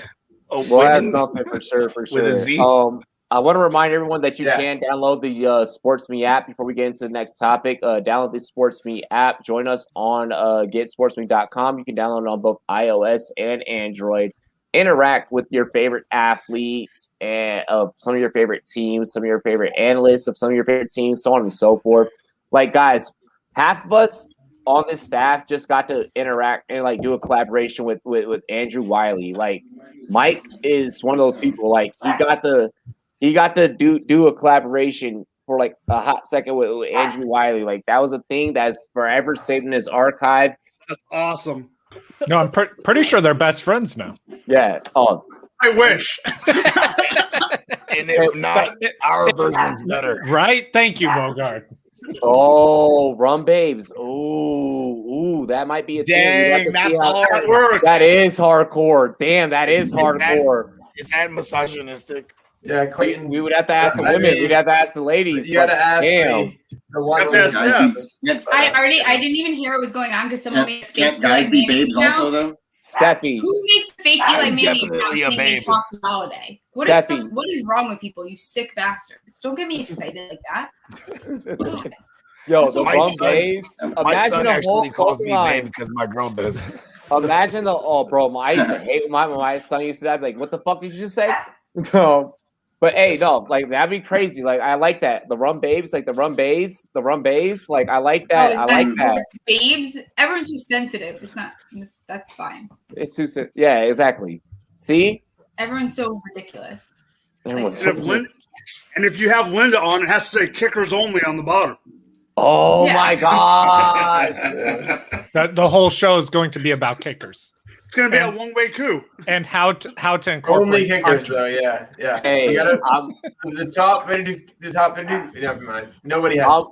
I'm with the shits. We're gonna show. We're gonna Robbie show Gold, give me money. Rank every kicker in fantasy football. That's the show. We're gonna show up the can with shirts. Before we get into the next topic, cheers to me, cheers to you, all the Rum Boys and girls want to do. Dilly dilly. Dilly dilly. We start this topic off with our very own Steffi Smalls, and we'll begin asking Steffi. The New England Patriots have somehow figured out a way to beep back up the Brinks truck. They have brought in talent such as Nelson Aguilar, Kendrick Bourne, and oh my god, at wide receiver, plus Jonnu Smith and Hunter Henry at tight end to run 12 personnel. Are you in or out on this team, and who do you want in fantasy off of this team? Okay, this is a great question. I definitely don't want. I don't care what team Nelson. I don't want him. Like he could go to any team, and I promise you, I do not care. This year he tied for the 4th most drops, like at 9 in the entire NFL. So I'm chill on him. I definitely don't need Cam Newton throwing him the ball. That's for damn sure. Hey, Steph, and then this was one of his best catch percentages. Yeah, he's just that was like one of the weirder moves. Everybody go and finish.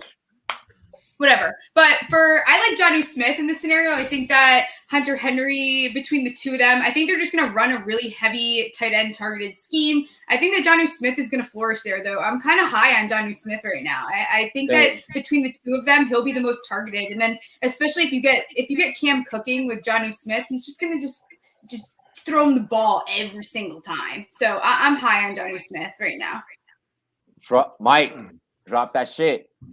I'll tell you this, as a Chiefs fan, I hate the Raiders, and Aguilar, I hate him too. I mean, I just don't like Aguilar. I want him on my team, just like Steph said. I was really surprised that Hunter, I mean, I think we all were, that Hunter Henry signed there after Jonnu. Obviously, I think they're trying to recreate the whole Rob Gronkowski, Aaron Hernandez situation. That's especially because they know they can't trust Cam to throw the ball down the field. So it's going to be Jonnu and Hunter. I think are going to be better than Aguilar. But a guy already on the team that I like, and I know it's not the same position as what we're talking about, but right now, give me Damian Harris on the cheap in Dynasty. Yeah. Okay. Let's go ahead. Derek, talk your shit. All right. Talk it proud. You got it, brother. All right. So, Robbie, I actually love the one that you put on SportsMe about this, where you were dancing around with that Brinks truck backing up. Had that little take on you for what I did on there with the Bill Belichick. Just say we're on to Cincinnati with all these signings. Very much kind of the Patriot way. However, looking into this thing, I actually like both these tight ends go in there. I think they will run a lot of 12 personnel. You'll see Hunter Henry's a pretty good pass blocker. So is Jonnu Smith on there. So both of those guys will be able to stay in there, run block. They'll be able to establish a little bit of a running game to it. Cam actually probably sees a little bit of a resurgence. You're looking at it over the last 3 years. There's only been one quarterback that's had 100 rushing attempts that finished outside of the top 12. That was Cam Newton last year. And I see him getting back into it with the leg work. But you look at Cam's most successful seasons, it was when he had a tight end to throw the ball to. Greg Olsen was a 100+ target tight end down there for him in Carolina. The Patriot system likes to run 2 tight ends. So I see those guys holding those blocks, running a lot of play action off of that, dump down, check downs into those tight ends. Both of these guys are going to have some very big relevance. However, they're going to end up cannibalizing each other a little bit to the point where you're going to see both of these guys kind of fringe tight end one. For those that y'all don't know. I like it. Hey, really quick. Go ahead. Oh, I was going to say, so like I said, I'm going to see both of them right around fringe tight end one. I don't think that these wide receivers that they brought in are really going to do much there. They'll do a little bit, but it's not going to be enough to really, blow my hair back. So I see Cam seeing a resurgence, these tight ends both being fringe tight end ones, and the running backs probably, running back 2 type of territory. Really quick, before we get into Garrett from Iowa State, we are going to have a very big announcement at the end of this show. Can I do it? No, actually, I won't be in any condition by the time of that comes. I just ate a bunch of mushrooms. Please.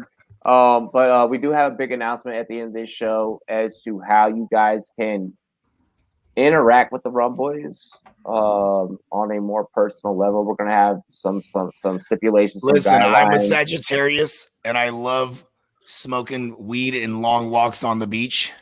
Yep. Are we doing this now? Yeah. But no, we do. We do have a big announcement for you guys. I know that some of you guys have always wondered how can I be involved and be a part of this experience. We're gonna unleash a big announcement at the end of the show of how you can be a part of the very first 1.0 Rumboyz live experience. Garrett, take them away with your take here on this topic. I love the mystery.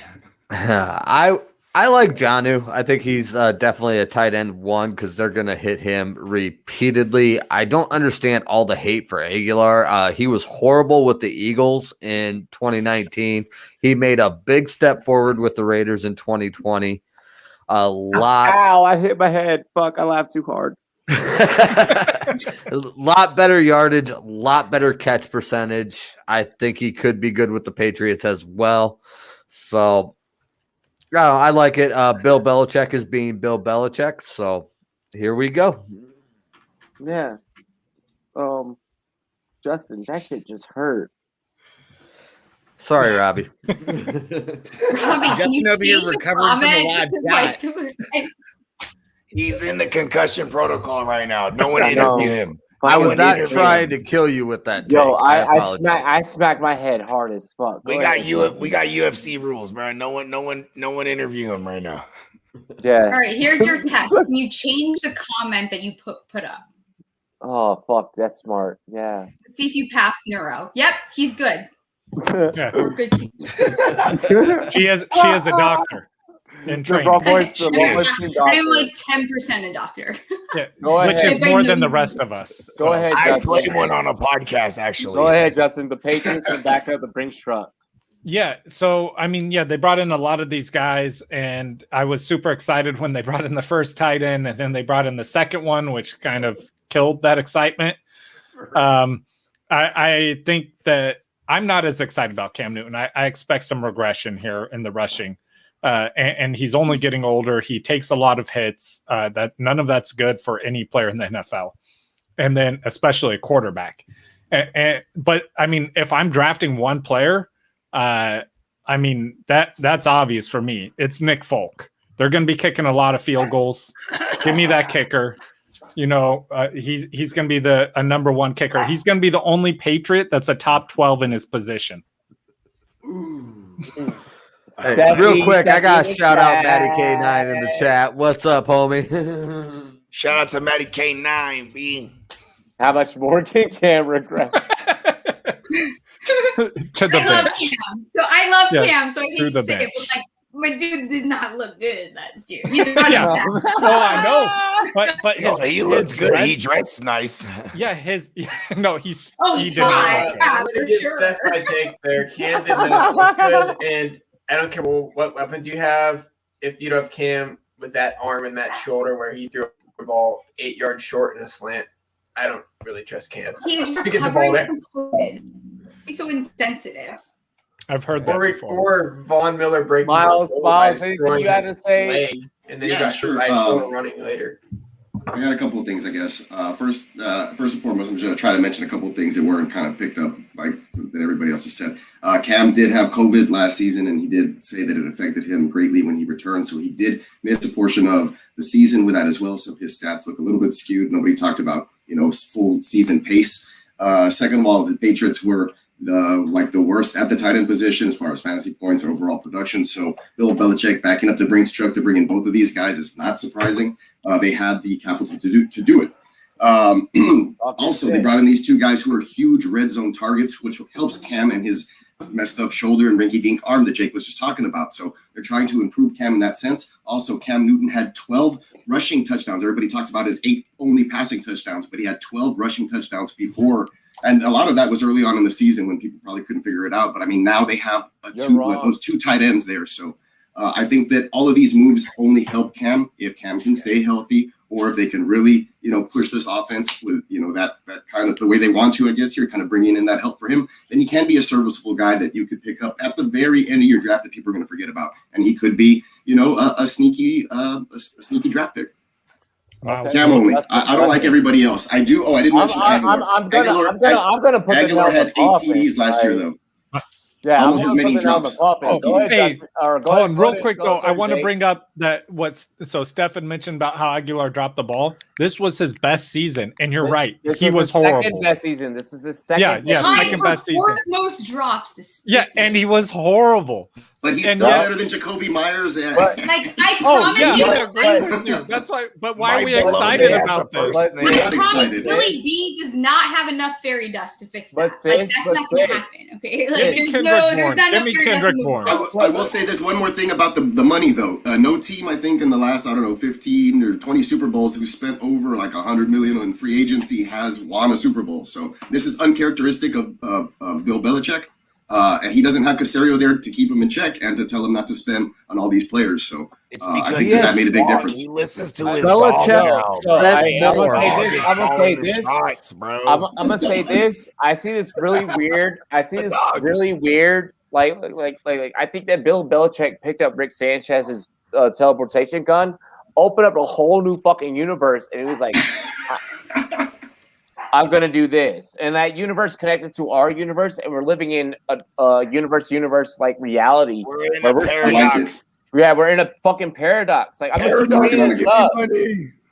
a graphic in my head already. Yo, my chakras are so aligned right now. Like no one fuck with me, okay? I don't even know what that means. Wow. It means it's feeling good. Merkaba.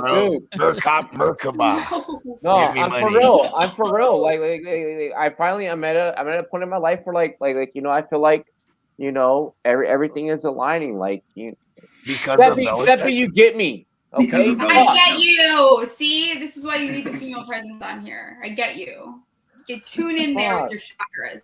I know what you're talking about. Real quick.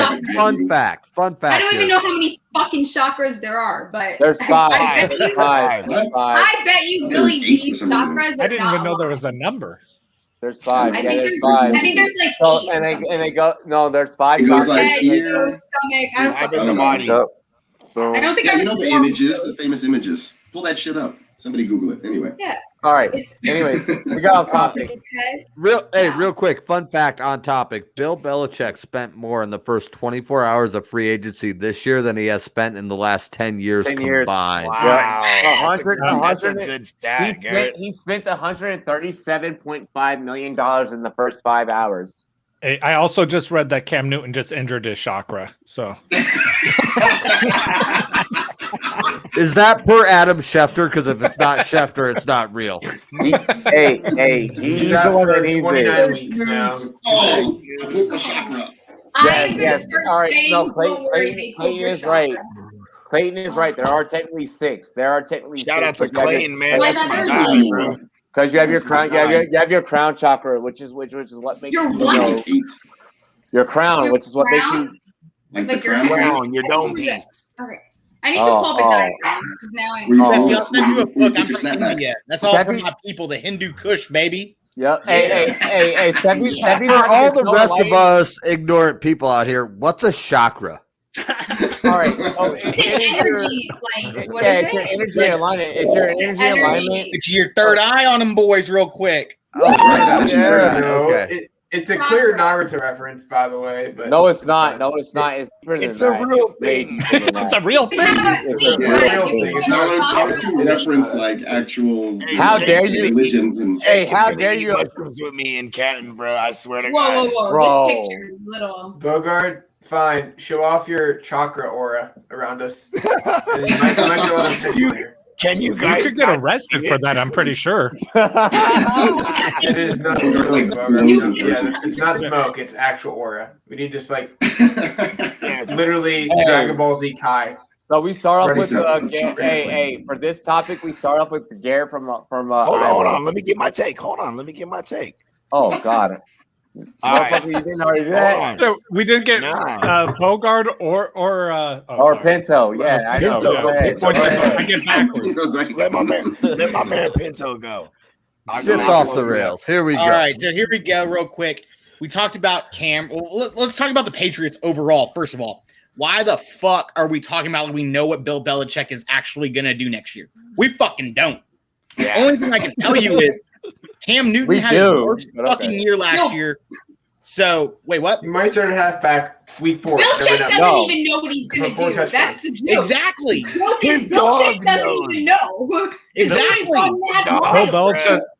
Bill Belichick's Belichick's out here playing 5D chess while the rest of y'all are playing checkers. Just he's beating Spock in 40, no problem, man. But I'm looking at Cam Newton, right? Cam Newton had his fucking worst year last year, 222.5 points. That in my mind, that's probably the floor, what you're going to get with Cam. Bill Belichick is going to utilize Cam. You got to follow the money, especially with Bill. He's fucking stingy, man. He's like one of these Dave Ramsey guys. If he's going to spend money, he's going to use it. These tight ends are going to go out there and fucking block. His backs are going to work, and Cam Newton is going to be good. Cam Newton is going to be good this year and do way better than he did last year. And here's a guy.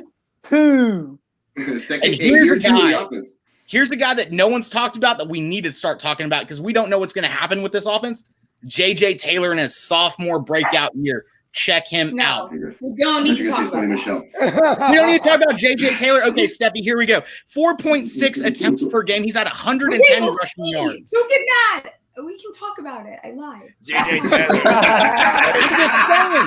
I'm just saying. If you're going to talk about something and tell me I'm wrong, back it up real quick because I got it all right here. I didn't think you're wrong. I just don't want to talk. I don't know how I feel yet about that scenario. Yeah, I was about to say the same thing. I don't know. I don't want to talk about it. Well, if no Someone one knows, tell me why I should want to talk about it. J.J. Taylor, man, he's the new James White, undrafted free agent rookie like James Robinson. The dude is on fire. You look at his film, you look at his stats, you look at his numbers. No, you sound like Bogart with the A.J. Dillon shit. You lost me at the James White part, kind of. Yeah, but you like, fucking. James White's a running back. No, I'm out on your take, Bogart. Oh, no, Pinto, continue. I want Pinto to finish his take real quick. That's all I've got. You can sip this out later when J.J. Taylor's like running back 34. Bro. Well, because there is no James White. This is why that guy is relevant. But no one knows that. Why? I am crying from laughing so hard. All right, check this out. I added J.J. Taylor to my film list. Thank you, ma'am. I'm gonna say. He said thank you. Yeah. I said, ma'am. I always say, ma'am. Thank you to Jambo, the icon. I worked hard on this fit.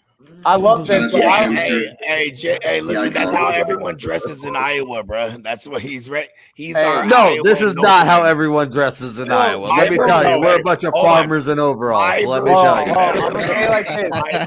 you. Hey, Jimmo may or may not know what the big announcement is going to be at the end of this stream. Garrett, but I imagine you guys farming in that suit. Okay, I want to say something that like I want to say that the Patriots with Cam Newton, they were at the bottom of the league on pace of play, bottom of the league on total plays run on offense. They want to slow things down. This is going to fuck everything up in fantasy because the pass attempts will be lower.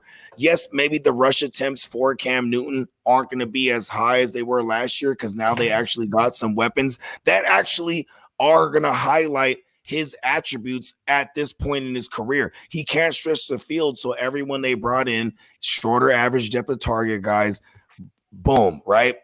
But the fantasy relevant guy that I'm going to draft is Odell Beckham Jr., bro. Wait, we're talking about this team as how it is. It's because they're gonna trade Stephon Gilmore for OBJ. God damn it. Odell to the Patriots. Dial it up. All right, whatever. All right, here's the thing. I would have said that last year and been like, good. I don't care. The year before that. Take no. OBJ is only like a $10 million cap hit, so it's not a big of a deal. Jake, can you please? Stephon Gilmore for OBJ. Is anyone gonna fucking no. Like, hey, everyone else. My riches. Jake was like, no. Thought about it. We started two DBs. We need another DB. We do not need more DBs. We're good. We're starting off. We're starting off with Garrett from Iowa with this one, and then everyone else can kind of chime in after this because we all probably have the same opinion on this one. I don't remember the topic. The Bears lock in on Andy Dalton and ship out Mitch Trubisky to the Buffalo Bills. as a backup. Is this team even trying at this point? And what should they do in the draft? Let's start with Garrett. By the way, you're poverty. You're the laughing fucking stock, and then you can go. Okay, nobody knows what the fuck the Bears are doing. Like, the Bears don't know what the fuck the Bears are doing. Like, you're gonna sign Andy fucking Dalton. That's his name going forward, Andy fucking Dalton. But you're gonna sign Andy fucking Dalton for $10 million, which is about $8 million more than you should have paid for him, to be the starting QB ahead of fucking Nick Foles, who you are paid $20 million fucking dollars for. You disregard Mitch Trubisky and just let him go in free agency. He's going to go back up for the Bills, which good for him. Shout out to Mitch Trubisky, but because that's a good spot for him. But what the fuck are you doing? Like, the whole point of letting Trubisky go was to improve the quarterback position. Andy Dalton is not a fucking improvement. The guy has not been good since 2016. He threw 14 touchdowns and 8 picks for the Cowboys last year. 14 and 8. 14 and fucking 8. Like, I'm a Bears fan, so I'm irate about this. And then you go ahead and let Kyle Fuller go to make room for Andy Dalton. What the fuck are you doing? You are tearing up the best defense in the fucking league. The best defense in the fucking league to make room for Andy fucking Dalton. Like, I know Andy Dalton, and I have said this before on other streams. I'm sorry that you're catching all this hate, man, because it's not your fault. It's because the Bears front office overpaid for you. That's the problem. It's not your fault. You are what you are. He's been in the league for fucking 386 years. You know what Andy Dalton is. Andy Dalton is what Andy Dalton is. That's what he is. 386. He is a good backup, borderline starter. He's not that great. Because then he'd be good. He is a fucking placeholder quarterback at best. That's a good point. Placeholder at best. And the moves aren't even making sense. Jimmo just said that he had more weapons in Dallas than he does in Chicago now. Yeah, exactly. He's not going to be better in Chicago. Chicago got him. Fucking Dallas got him for $3 million. They paid him $3 million to be backup. And now he's coming to Chicago to be the starter, and you're going to give him 10 when he did absolutely nothing in Dallas to justify a $7 million price hike. If anything, I'll give you 8 million reasons why Andy Dalton wasn't worth $10 million. And you know what? They all have a dollar sign behind him because he's not. He's worth 2 at best. I mean, motherfucking what the fuck? We're in conversations with Seattle. We're in conversations for Watson. We're in conversations for all these guys that are going to change the fucking franchise. And we end up with Andy fucking Dalton. It's a fucking waste. And now we're going to get Kenny Golladay. Who cares? I mean, it's another guy that Andy fucking Dalton could throw 8-yard passes to because that's what he's going to do all fucking year because Matt Nagy is a fucking idiot and he's going to call slants and he's going to call under routes and we aren't going to do anything. It's going to be 3rd and fucking 5 and he's going to call a 4-yard play because that's what fucking Matt Nagy does. This is an absolute fucking waste of money. The Bears are in fucking no man's land. Nobody knows what the fuck they're doing. They're spending fucking money to go 8-8. Like, pick a direction. You either need to go 2 and fucking 14 and get a pick in the draft, or you need to get in the playoffs. You need to do one or the other. You can't just sit in this middle ground and end up on number 20. That's the problem they're at this year. They're picking number 20 in the fucking draft. You can't get a starting quarterback. There isn't a starting quarterback outside of the top Chicago's 2 in the draft this year. Freaking out in the chat. We got you saying what you're saying, Garrett. We got Jimmo being very passionate. Can I go next? I got a real short this on is this. Before I let anyone else go next, like I would like to ask: is there anyone else from Bears Nation that feels this passionately about Actually, Ryan Pace is backstage. I mean, this is his eyes as we speak. I mean, let's just be honest. I think I could probably sum this up for most of us. Like, there's not much of us to really dig in and like. Yes, there is. There is. But there's no option of us going in comedically and just digging in like because it's poverty. Yeah, I mean, we'll go one around really quick. It's easy. Obviously, Deshaun, we know what happened with him recently. It's not great. It doesn't look good for him. But we're not talking about that. Trading him. It was not about that. They offered everything for Wilson. It was not about that. They had no quarterback options. No one was moving a quarterback. So might as well tank, in my opinion. But that's my take. I don't know why. It's a better way to tank, right? Than with Andy Dalton. So they're tanking. Paying Andy Dalton $10 million fucking dollars is not a tank move. No, it's not a tank move. I think they should have tanked. That's my point. You're right. They should have paid him $20 million. Jimbo actually. No, they should have paid him $1 million fucking dollars 2 days before the fucking. Look, I love this. I love this move last season, bro. Steph, how do you feel about this move? How do you feel about this move, Steph? All right, she clicked off really quick. Yeah, I was gonna say I love this move.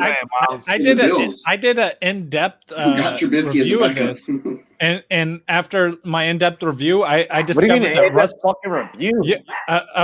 Russell Wilson would have been a better quarterback for them. After my holy shit, are you kidding me? Are you sure? Are you sure, Justin? Justin, did you double check your numbers? Justin, have you double checked the numbers? That's literally not even comedy at this point. That's literally not even comedy at this point. Like, for real, I laughed at it.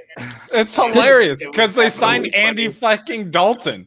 That's why it's hilarious. Like, how did you go from a week ago looking at Russell Wilson to this week being like Andy Dalton's the answer? It's fucking hilarious because that's what they made reality. But it's not when you can look at.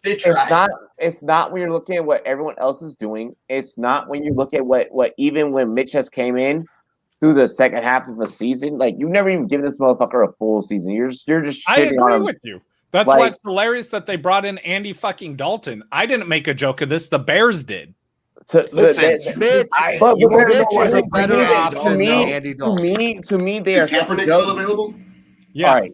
No, I'm gonna say this. He's blackballed, bro. They're not fucking with him. I'm gonna say this. He's out there. I'm gonna say this. Fuck all the jokes. It's so embarrassing to the point to where you're not even a joke at this point. Like you just need to fucking eat your heart out.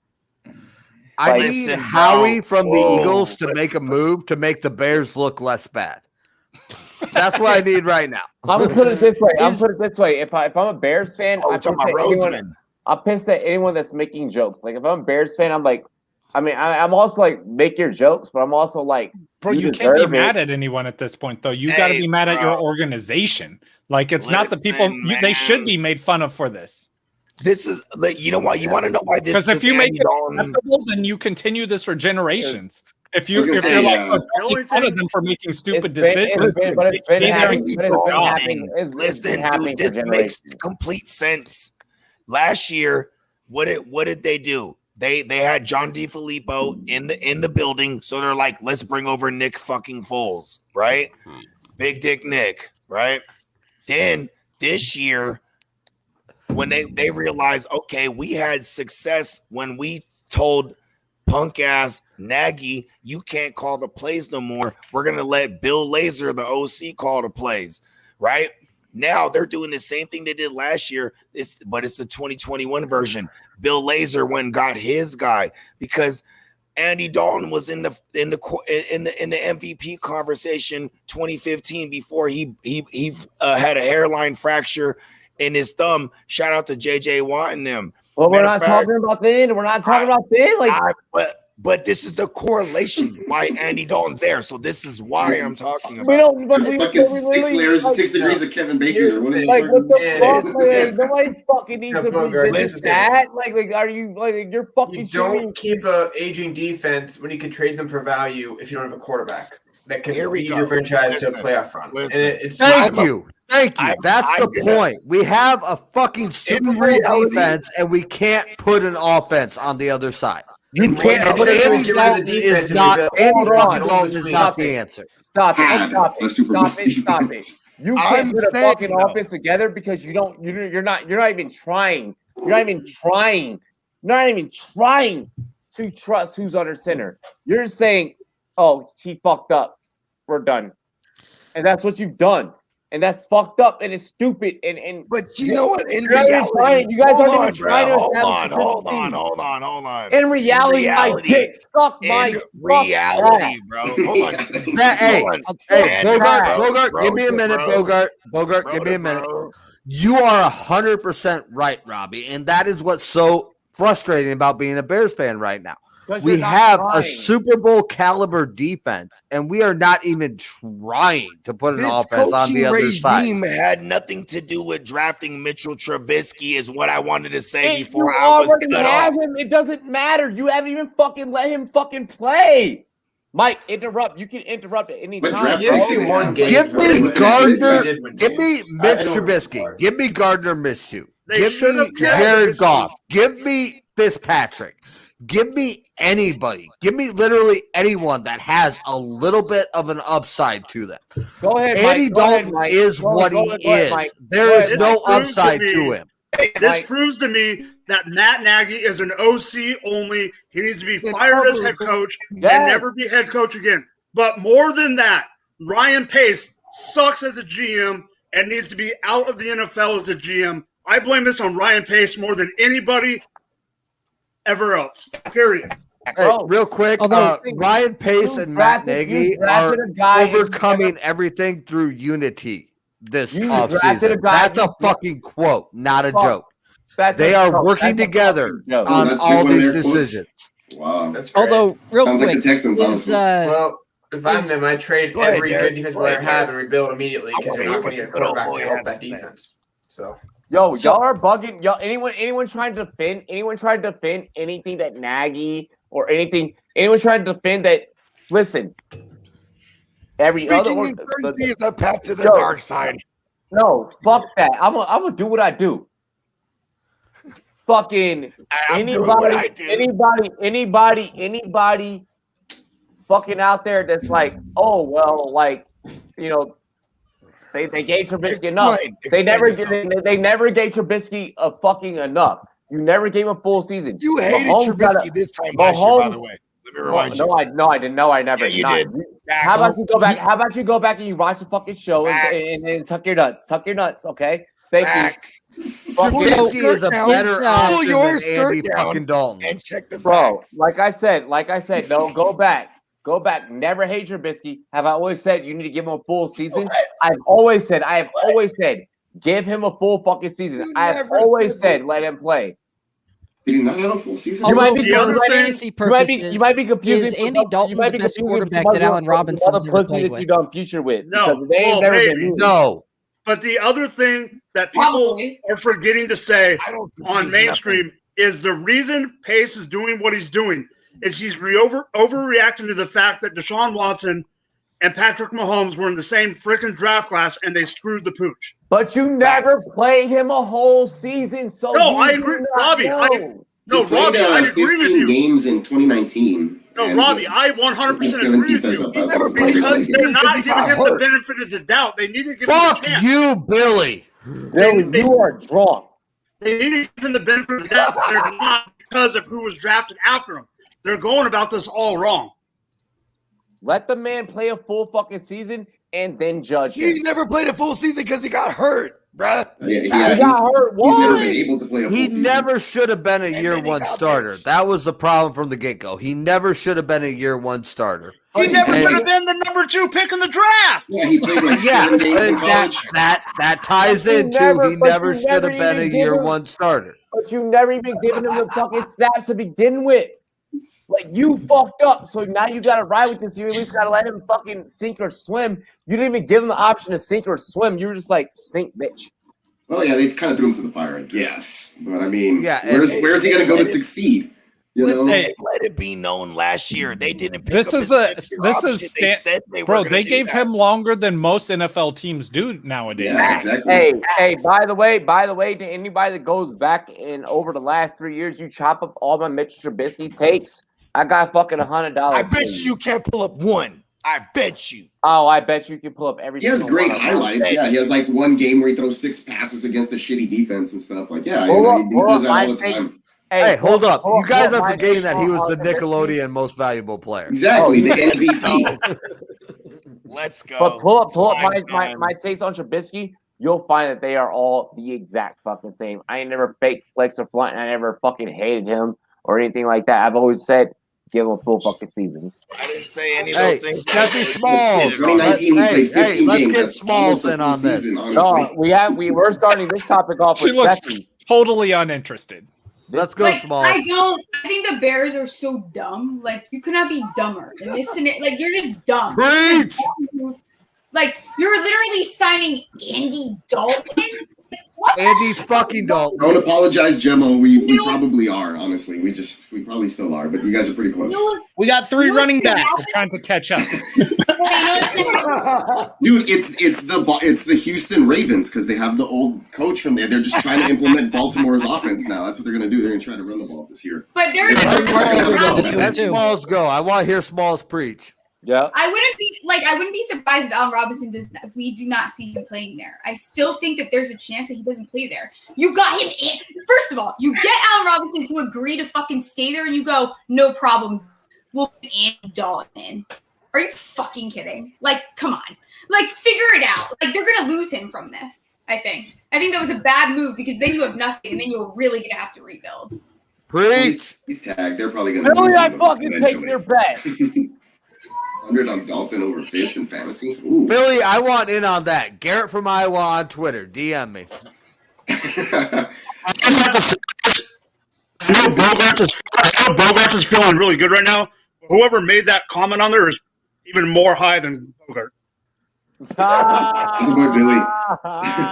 I bet you there's no possibility they're more high than me. Hold on. Kenny G has yet to be signed. He just got done with the visit in New York. I do have information that he is staying in New York for the night. For who? It was I saw it on Twitter also. So yeah, exactly. It's on Twitter at this point, but don't worry about who the fuck has messaged me this shit. That's what happens when you flirt for message you. You just said you have it on Twitter, so I was asking for who. Yeah. So honestly, if people really want it to be that well known, so per Todd France, thank you for being a fucking homie. Per Todd France, I know that hell of a name. Personally, I know that, and you don't need to worry about who Todd France is. I said hell of a name. I wasn't. Yeah, I know. I wasn't saying you. I was saying like anyone in the chat's like, oh, I'm gonna look up who the fuck that is. Don't worry, you'll figure him out soon enough when he puts us out.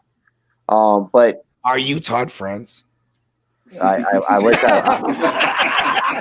I wouldn't be here. But the Giants. Hey, no, you would. Todd France, get on here. The Bengals. Todd France is backstage. And the Ravens. And I actually have a plug that let me know about the Ravens joint before it even happened. Is where Kenny Golladay is signaled to go.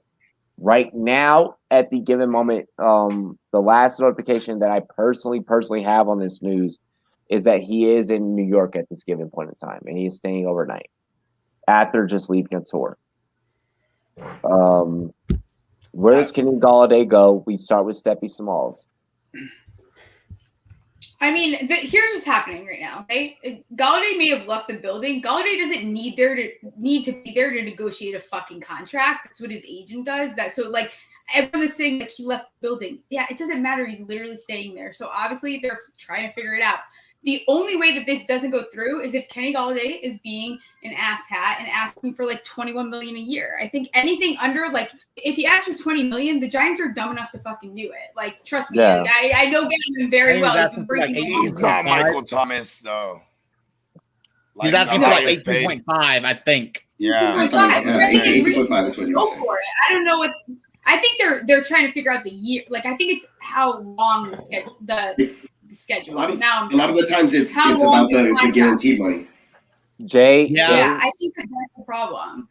Jay, from what I know, and I don't want to say this while my sister's on the show, but I'm finding out more and more that it's between there and Baltimore at this point. Cincinnati may not even be a bidder. It's between New York and Baltimore at this point. That's what I know.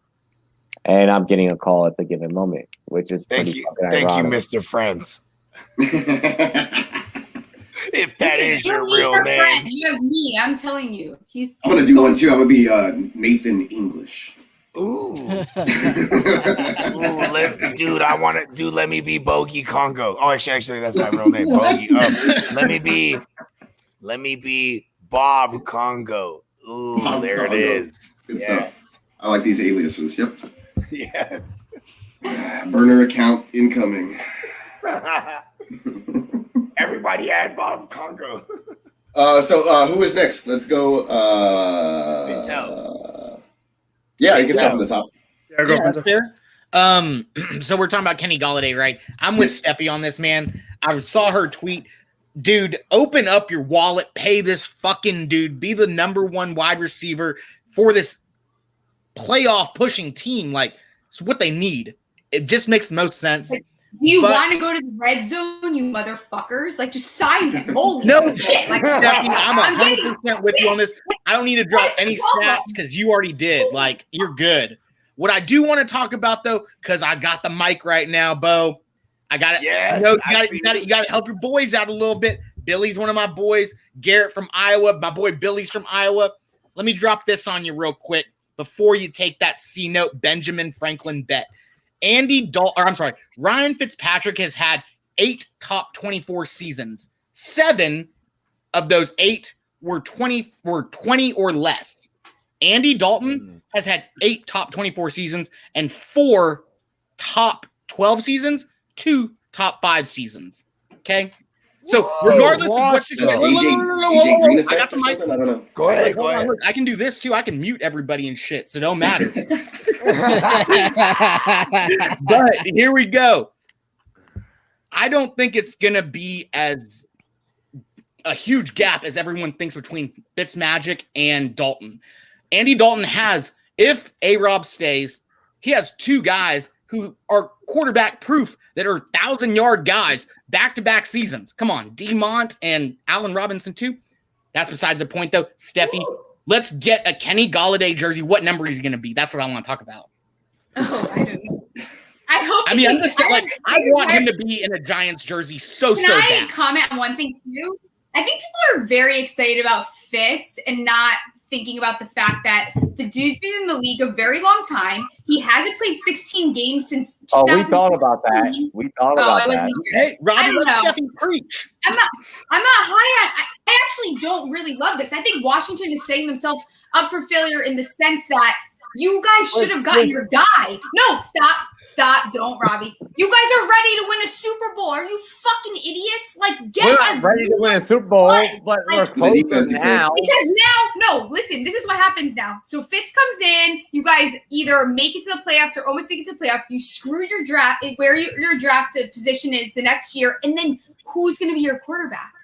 Although Fitz has never made the playoffs in all of his years playing. Yeah, because he's not going to. It's the quarterback competition, like we kind of argued. He had a chance last year.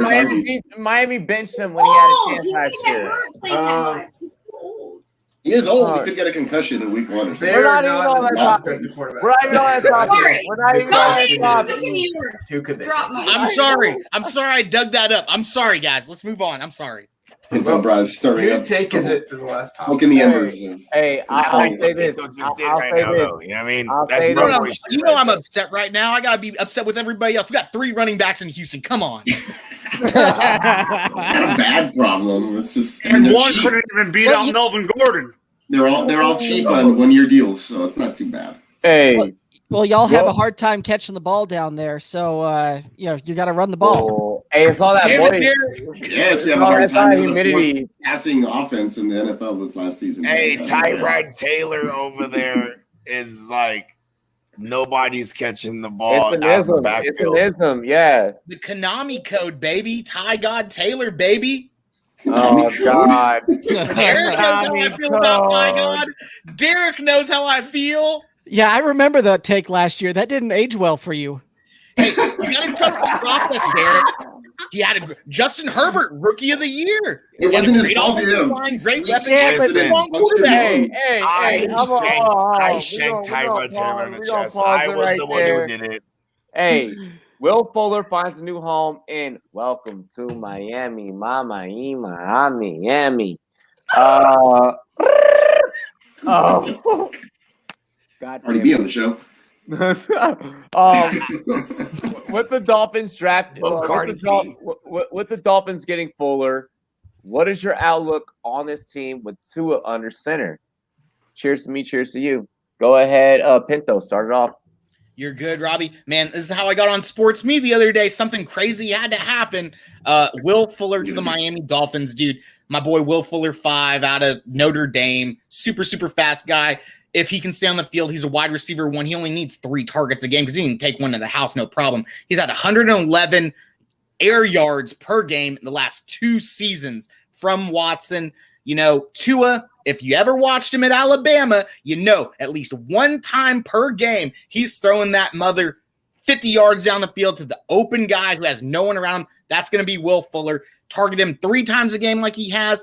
I think it's great for Will Fuller. I think it's amazing for Devontae Parker, Preston Williams, Mike Gesicki, whatever trio of running backs they decide to get. I think Tua elevates himself this year. I want every sort of share I can get of Tua. Super flex. He's my quarterback 1 quarterback leagues. I'm taking him all day. Will Fuller, he's a wide receiver 1. If he's on the field, you got to play him. If you don't, you're going to miss out on 50-point games. Bogart. If he's on the field. I want to chime in. Bogart. I am the resident. I'm the resident Will Fuller hater. Right, I am the guy who always I call him Will Offler, right? But mainly because I used to be a Will Fuller truther, and he would let me down in fantasy because of his per game basis consistency. You're always right about Fuller. He was one of the most consistent last year, by the way. I was just about to get to that, Miles. Like when he got the opportunity to be a number 1. And he wasn't just a field stretcher, like they were hitting him with the underneath routes. They were doing he picked up the DeAndre Hopkins role, so to speak. You know what I mean?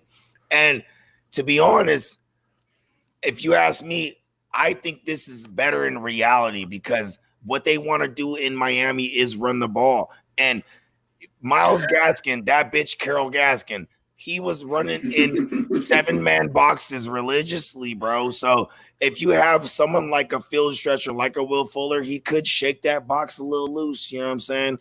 And perhaps maybe they get a fucking they go Penny Sewell 3rd overall, then Harris with the 18th spot. You know what I mean?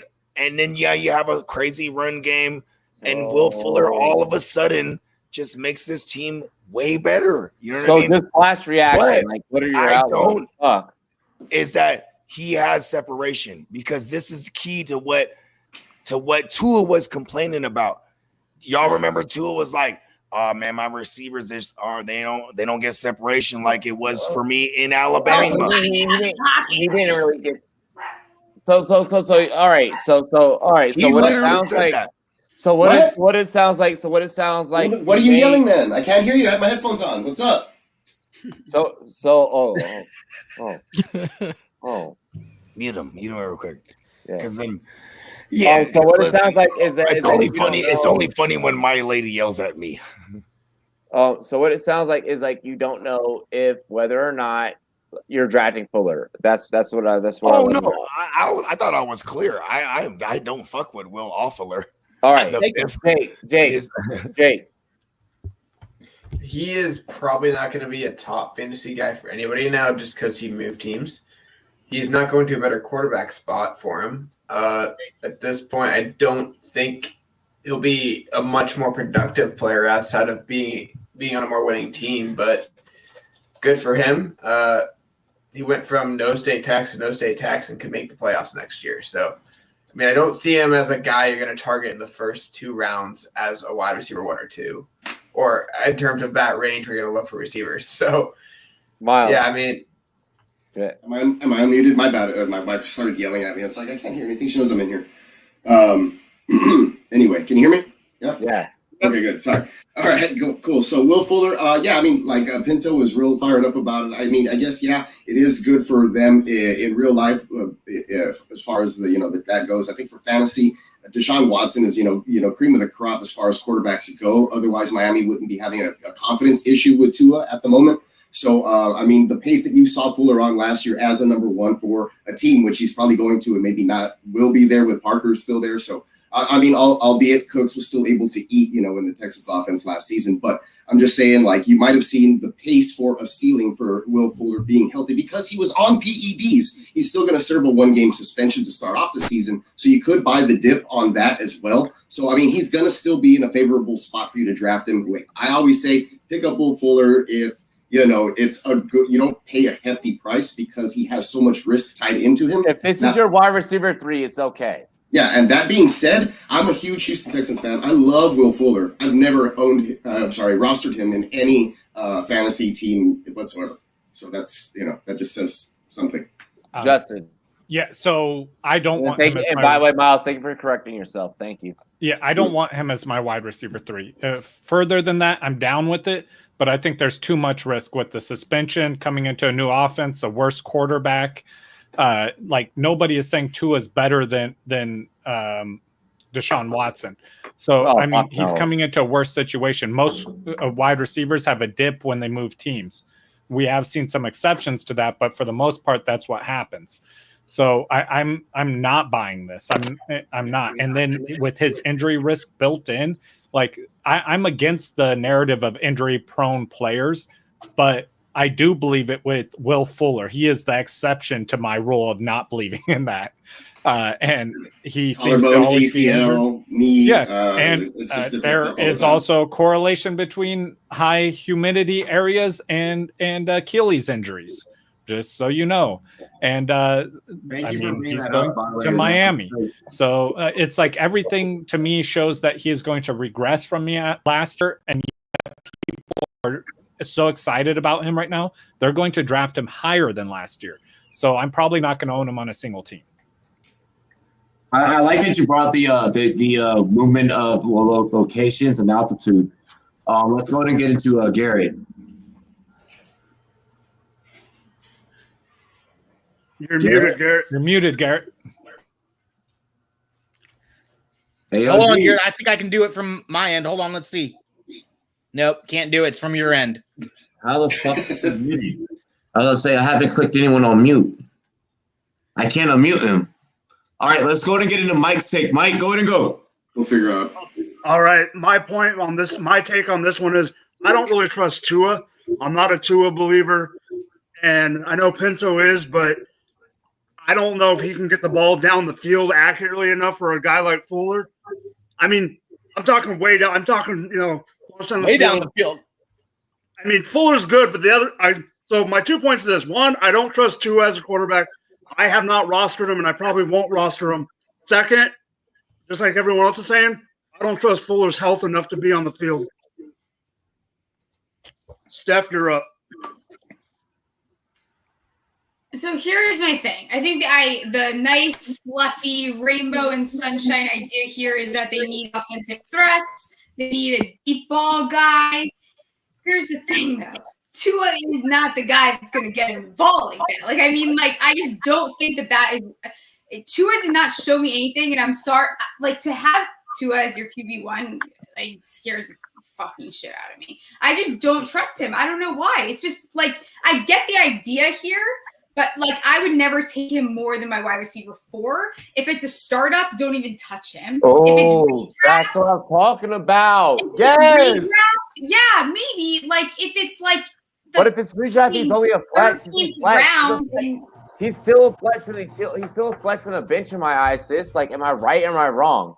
Not in a startup, though. I mean, in startup, he's not. That's not someone I want in startup. Yeah, that's what I'm saying. He's not a startup guy. Yeah. If you're taking Will Fuller in like the third round, you're sick in the head. You're fucked up. Yeah. But I think for redraft, sure, he could be like a fun option to have. But you're gonna have to pay attention to the matchup. Well, I mean, if you have a real solid, safe roster, and then he's there late, then you're not sick in the head. You're just kind of drafting smart. I don't know. I'm not high on this. Like, I get the idea, and I think there is I just think it's like a high risk. Like, I get the idea. High risk. The only place I'm taking Will Fuller is best ball. There you go, Mike. Best ball, baby. Perfect. I'm in on that. That's the only spot. Hey guys, he's the new Deshaun Jackson. Hey, Mike, that's the point where I start hitting the star. Can we all agree, though? Tua, guys, like, come on. It was the COVID year, no OTA. No, it wasn't. The dude is a poor man's Russell Wilson. He does not do well. Does anyone know what his air yards when he led the CDB were, or the CFB were? 13.4 per target. Yeah, but who were his receivers?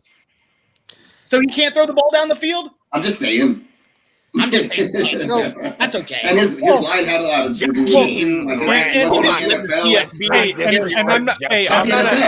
I'm not a hater of Tua, but there's a big difference between college and the NFL when you want to go off. Alabama's an NFL program. They beat the Cleveland Browns. That's the point.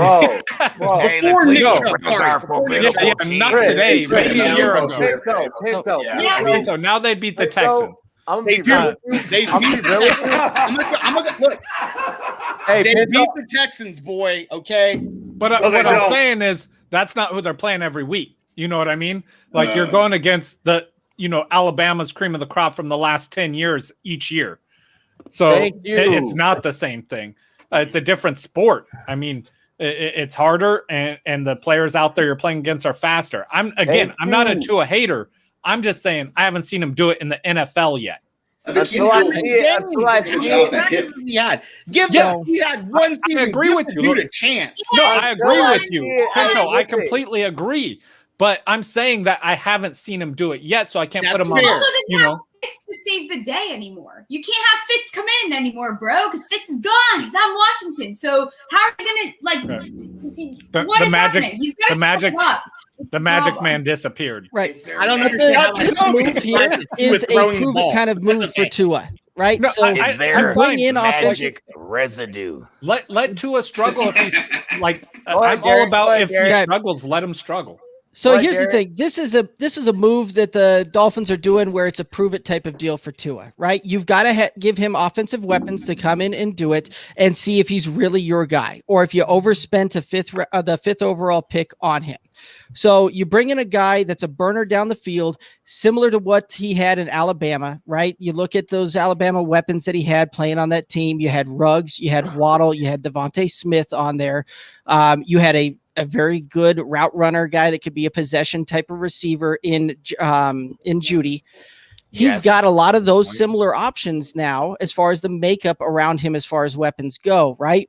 Will Fuller's a burner. You can get Devontae Parker on the outside, catch a deep ball as well, run intermediate long routes. And then you've got Preston Williams that you can have as a big body possession type of guy that's not going to take the top off of the defense, but can absolutely catch the ball in space and make some moves. I like it, possession type guy, like you said. Yeah. So you look at it from a standpoint of where Tua was last year. He was a 65% completion guy. You look at other two quarterbacks taken right around him. Herbert was a 66% and Burrow was a 65% guy as well. Like those top three quarterbacks on a completion percentage wise were very similar to one another. Now, I'm Burrow also got hang on. Okay. You're true. But if you look at it, they played a similar number of games. Tua coming off of that injury, I think you also had him, babying and maybe they definitely babied him. Yeah, it's almost like when you have a pitcher go down and you put him on a pitch count, bringing him back, right? Like a similar type of thing is how I viewed that one. Now, I'm not the biggest Tua truther out there. I'm about far from. However, he will have value when it comes to fantasy. And the reason that he'll have value is because of the fact that everybody's going to be so far really cheap. He's going to be probably the 26th, 27th quarterback off the board, and he's probably going to finish top 20. Tua or Wentz? Not in the startup. Tua. He's going mad. Well, startup minus. So let me rephrase that then. Startup. In redraft, he'll have considerable. That's what I was talking about. Guy, he'll have considerable value. Let's See, go I ahead. think people rely on him though. Hey, listen, everybody, if you haven't, y'all gotta subscribe to the Good Old Boys joint, bro. He got isms, bro. And awesome. And must be a Kappa Sig thing, Derek. I was about to say, I was just about to get to Pinto, bro. Like Pinto is arguably one of my favorite new shows on the Rumboyz Fantasy Network, or even just in general, bro. Check out the first rounders. Man, shout out to they kill all it. of them. Yeah, they kill it, bro. I'm always watching that. I'm a fan of isms, bro. Give me isms. You know what I mean? And speaking of isms, we're going to go ahead and we're going to keep the isms flowing because we only have a little bit of time left. So this is actually probably going to be the last topic. Time doesn't exist when I'm on mushrooms. Well, that's only you. True statement, but it existed for everyone else. Yeah, my version's better. It exists for me. It exists for me trying to fucking have time to be able to make a baby tonight. Like, you can't mess that up, Robbie. Doggy style makes right there, boy. Exactly. Yeah. By the way, sis. Hey, by the way, sis. When you fly out, I'm trying to have you be an auntie, just so you know. Get ready. Okay, great. I'm looking forward to it. You don't have much time though, bro. So I know. It's like, I'll be there in a month. It's like I'm coming pretty soon. I feel like so we gotta get things going. I know. Fucking get those swimmers ready then. I know we're gonna be fucking. Hey, my kids those clothes. Yo, my kids gonna be running as soon as they walk. They'll be running fucking 4.40s. Like we're just running 4.4s. Like out the gate. Like out of the sub 4.4s even. Sub 4.4s, baby. Hey, but our last topic of the night, we're gonna keep it in the tradition of what's happening right now. What's happening? And that is March Madness. I want everyone to represent their school or whatever school. If you did not go to a college, that's fine. But if you did go to a school, if your school's not even in, or if it isn't, I am from the school of Hard Knocks. I was about to say, a lot of us doesn't are from exist anymore. Change the name. A lot of us are from the school of Hard Knocks. I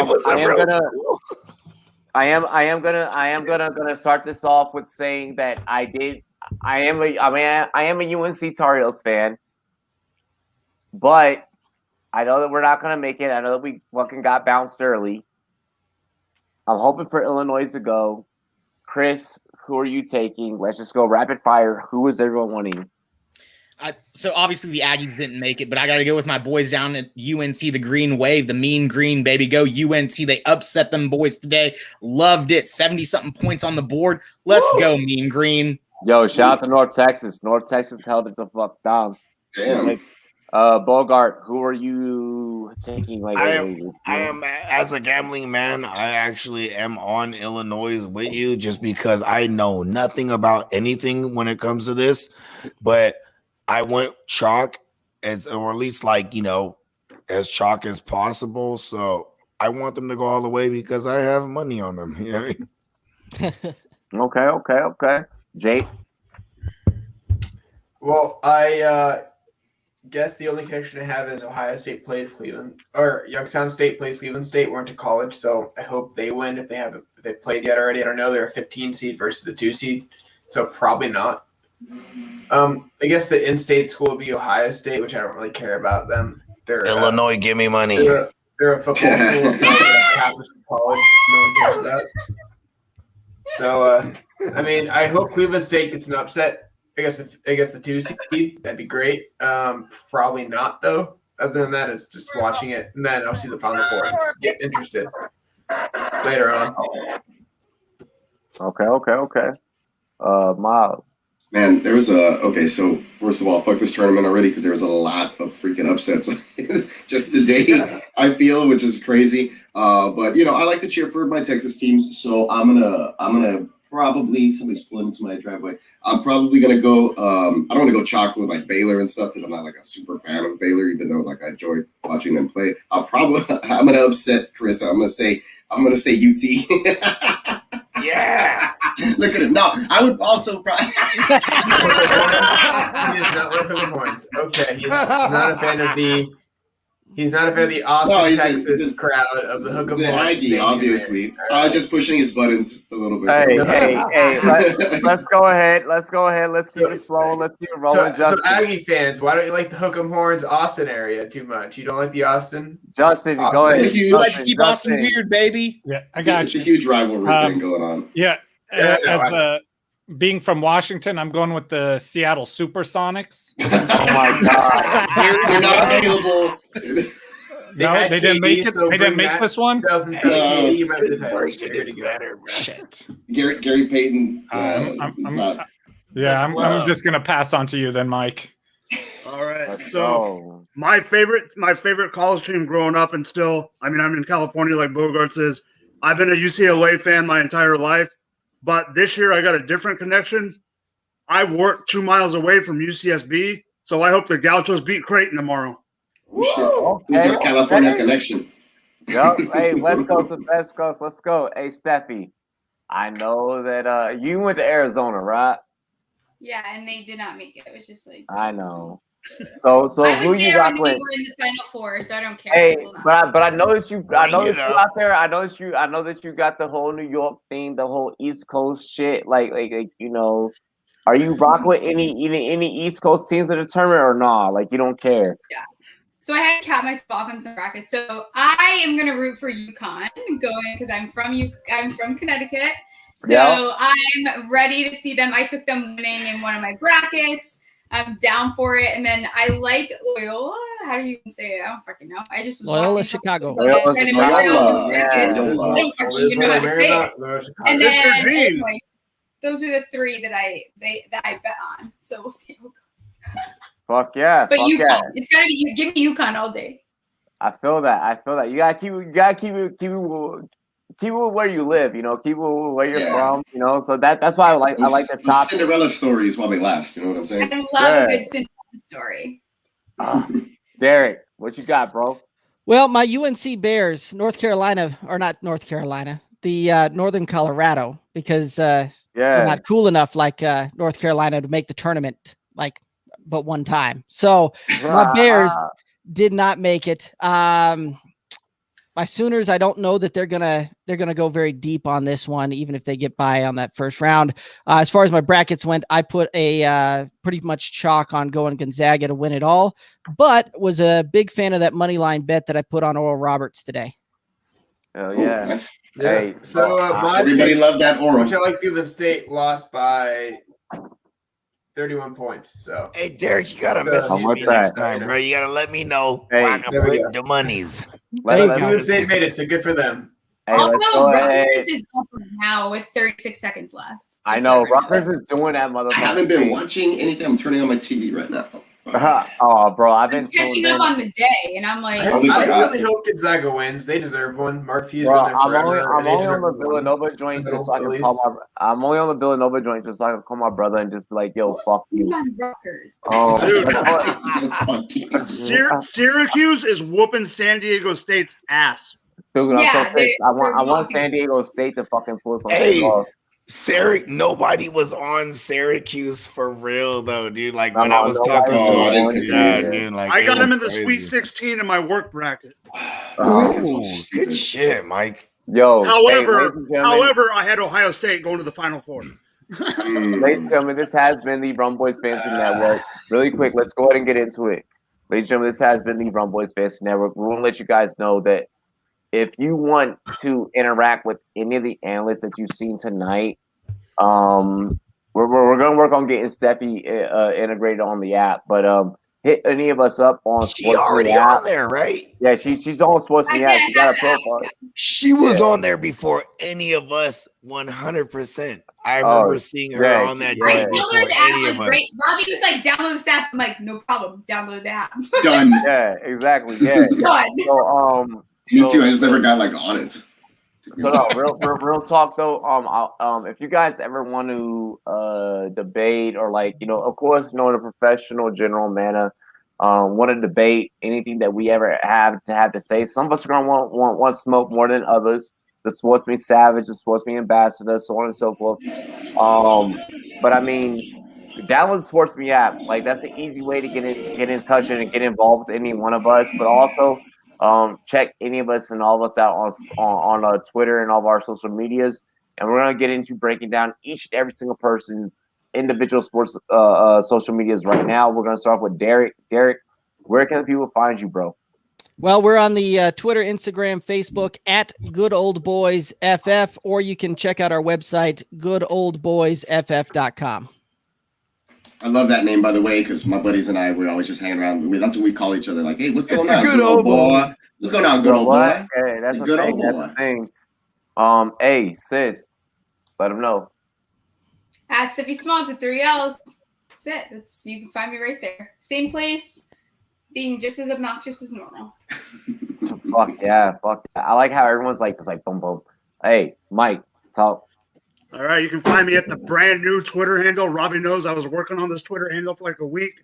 It's Drop the Mic FF. You can also find a lot of my stuff over at Going for Two. Hell yeah. Hey, yo, Justin, talk to him. What up? You guys can find me on Twitter or anywhere else at Clock Management. But the important thing is you can find me on SportsMe at the SportsMe Ambassador. But you guys, if I try and keep things civil, but if you guys want to get crazy, I will morph into the SportsMe Savage, as you can see in my 1v1. It is a possibility. So yes, make sure you keep it cordial. Hey, yo, Miles. What is up? What's good? Obviously on Twitter, FF_Peacock. I got to change that, by the way. There's apparently another something. Peacock or something. Yeah. Yeah, it's off by he doesn't have the underscore. Take him out. He has 2 underscores. Apparently it's a bird? No, it's a guy. He was on there before me, so I have to change my handle. I'm just freaking out. But Fantasy Peacock at the SportsMe app. Muscle Up Miles with some underscores in there on Instagram. But other than that, you can find all of our beautiful work and all of my colleagues here's work on Rumboyz.com. And, of course, subscribe to Rumboyz on YouTube for shows like Rad, My Version's Better, Business with Brews, and all the fantasy first rounders and various other shows that I failed to mention. Miles, can you still do muscle ups? I can still do muscle ups, yes. Really quick, Miles. The wifey says she's gonna muscle. The wifey said she's gonna hit you up, so she can get some of them muscle up routines, some of that CrossFit. There's progressions to do it. It took me a long time to get it done, but it was it's still one of my favorite gymnastics movements. She said it. I don't know. She said it today. She was like, I can do them on bars. I can do them on rings. I had bicep surgery, and my goal was to get back to doing a muscle ups, which is because I was gonna have to change my Instagram handle. But no. She's like, I'm just trying to get slim for the summer. So I was like, Miles got you. Yeah. Like I can send it. Miles will get anybody sexy. Yo, we all. Hey, I probably don't want to be doing muscle ups, so she probably won't be doing straight. She's gonna get ripped. Miles will get you to the sexy. You know what I mean? Yo, Jake, you guys are too kind. Jake, Rumboyz_Combat on Twitter. If you want to look at my article on the website, rumboyz.com. Coming soon tomorrow by noon. Is that fair to say, Miles? Yes, that's fair to say. All right, weapon for you. Yeah. Look at it. It's about my outlook on the UFC lightweight division the next year, and that's it. Bogart, talk to him. Hey, you could. I was gonna go hella ignorant and be like, "The Earth is my turf," and all that shit I do. you can find me here, Rumboyz Fantasy Network. Now you can say what you want to say. The GMM Network, bro. Give me money. Really quick, before we get into our last outro, I want to let everyone know I do have a big announcement. Really quick, before we get into our last outro, so I'm gonna let our last outro go, and then we're gonna announce some shit. I'll be real quick. Follow me on Twitter and at the SportsMe app. It's all the same at Aggie Kappa Sig. Bring the smoke, man. Whatever you want to talk about, we'll talk about it on SportsMe. DM me, whatever you gotta do, whatever. I don't know how to work it yet. I'm gonna get on there more often. I didn't even know you could DM people on SportsMe. I'm still learning. You can't DM people. Oh, stop it. You can comment on there, take, right? You invited me to I'm 34 years old. I heard someone say this and it blew my mind. I'm like, what? Oh, you're 87, bro. That's how old I am. He's not as old as J-Love, though. Well, run it back. Go ahead, Chris. Oh, so follow me, man, at Aggie Kappa Sig, Twitter, SportsMe. I love to talk about numbers and sports all day. Football is my thing. Follow. Oh, this Sunday, the Rumboyz Network. Oh, hell yeah. The Fantasy Spin, the Strikeout or the Strike Zone. I'll be on there.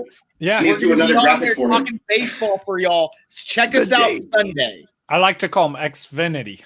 Hey, that's a good one. I imagine him as an X-Men. I call him Svendetta. That's what I call him. Dang, like David Guetta. That's good. His builds. Svendetta. Hey, ladies and gentlemen. The X-Men. Hold on, Xfinity. That one was actually kind of dope. Calm it down. Calm it down. All righty. Thank you. All righty. Let's go ahead. Hey, listen, ladies and gentlemen, I would like to appreciate each and every single one of you tuning in to the Rumboyz Fantasy Network. Make sure you guys subscribe to the channel. Spike that like if you have not already and share the content. Listen, each and every single one of these panelists are hardworking individuals. And I have a surprise for you. Not all of them, but some of us. And I'm going to go ahead and announce some certain events that are going to happen during this weekend. You will get to interact with a few of us come Canton Hall of Fame weekend.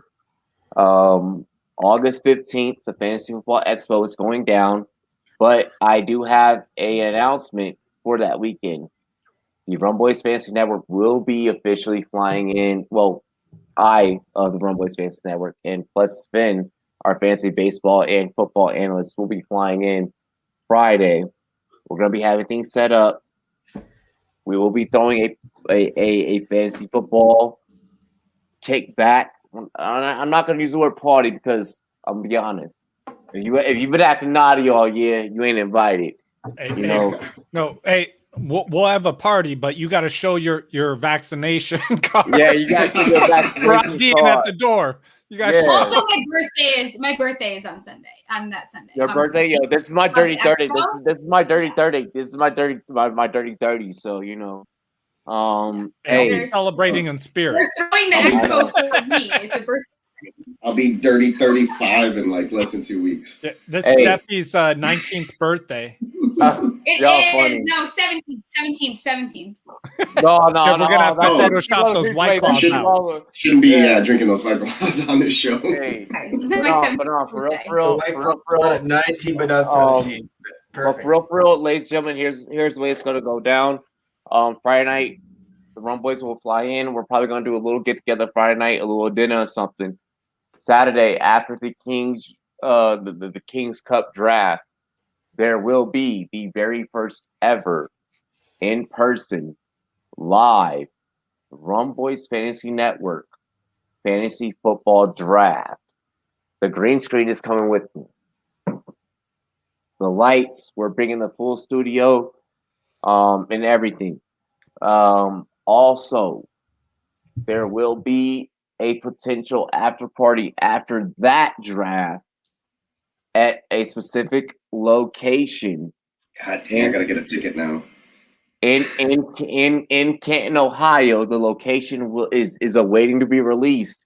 You will not only be able to get access to the Rumboyz Fantasy Network live fantasy football draft, but you will also get access to the Rumboyz Fantasy Network live after party feng shui after that.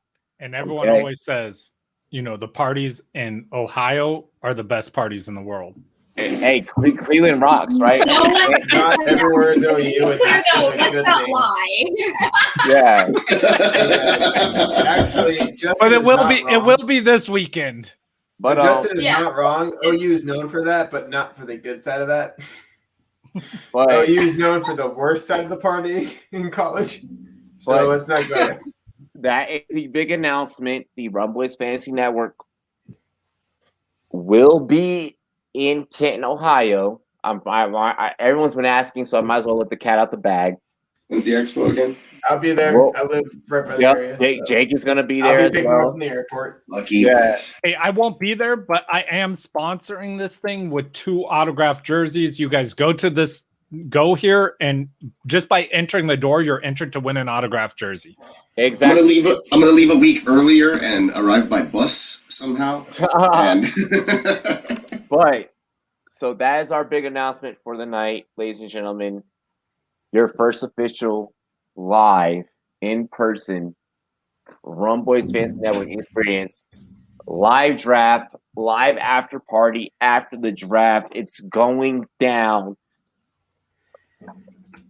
Secret location. Drop the pin. I'm literally saying secret location for a motherfucking reason. It's gonna be it's gonna be viral. It's gonna be a fucking movie. Don't say viral. viral. Not during a pandemic. Not during a pandemic. Yeah, I'm sorry, yo. It was the East Coast of me. I heard the 504 me coming, but no, it's gonna be a fucking week. Who knows? There might even be a confessional room where you can talk shit and you can just say whatever make you sure want. I could zoom in. Bogarts, hey, Bogarts, you're on mute. Yo, that's fine. Hey, for now. Bogart, you good? Yeah, no, I was just explaining how I get put on mute. And it's actually like my thing. It's like my thing. So honestly, I didn't put you on mute, so I don't even know. I think you did that to yourself. I'm also on mute. Like I haven't touched the shit in a hot minute. Okay, just making sure. Hey, ladies and gentlemen, this has been your experience, your Friday night here at the Open Bar with the Rumboyz Fantasy Network. We're gonna see you guys very soon, up close and personal. Keep tuning in each and every week. Keep sharing the content. Who knows? There might be some exclusive giveaways, free behind the scenes access, or whatever the fuck. Hey, and I can't go to this thing, Rob. You know, obviously, I'm gonna be in a different part of the world. I'm gonna be there. But I do need anyone out there who's watching. If you guys could go to this event. If you just go to this event, hit me up. I'll send you a fucking t-shirt so you could go rep for me. Gemmo, I was gonna say, Gemmo, the icon will be handling the clock management giveaway. We spoke. Yeah. We spoke. We're getting away too much. Whoa. Giving away too much. Whoa. It's kind of my thing. I give away too much. Yeah. Yeah, I like that. You're like Santa Claus. All right, anyways, ladies and I will be there for you guys. God damn it! All right, and now we're fucking there now. All right, so cheers to me, cheers to you, all the Rumboyz and girls. What it do? Thank you. I hit the over. You hit the over on the mutes? Mm-hmm. Yeah, he probably did. Is there a bet going on? Damn it! I gotta get in on these. You guys gotta let me know. Hey, Rumboy, thanks for having me on. I'll figure it out later. Hey, thanks for being here, man. It's a pleasure. I appreciate all y'all.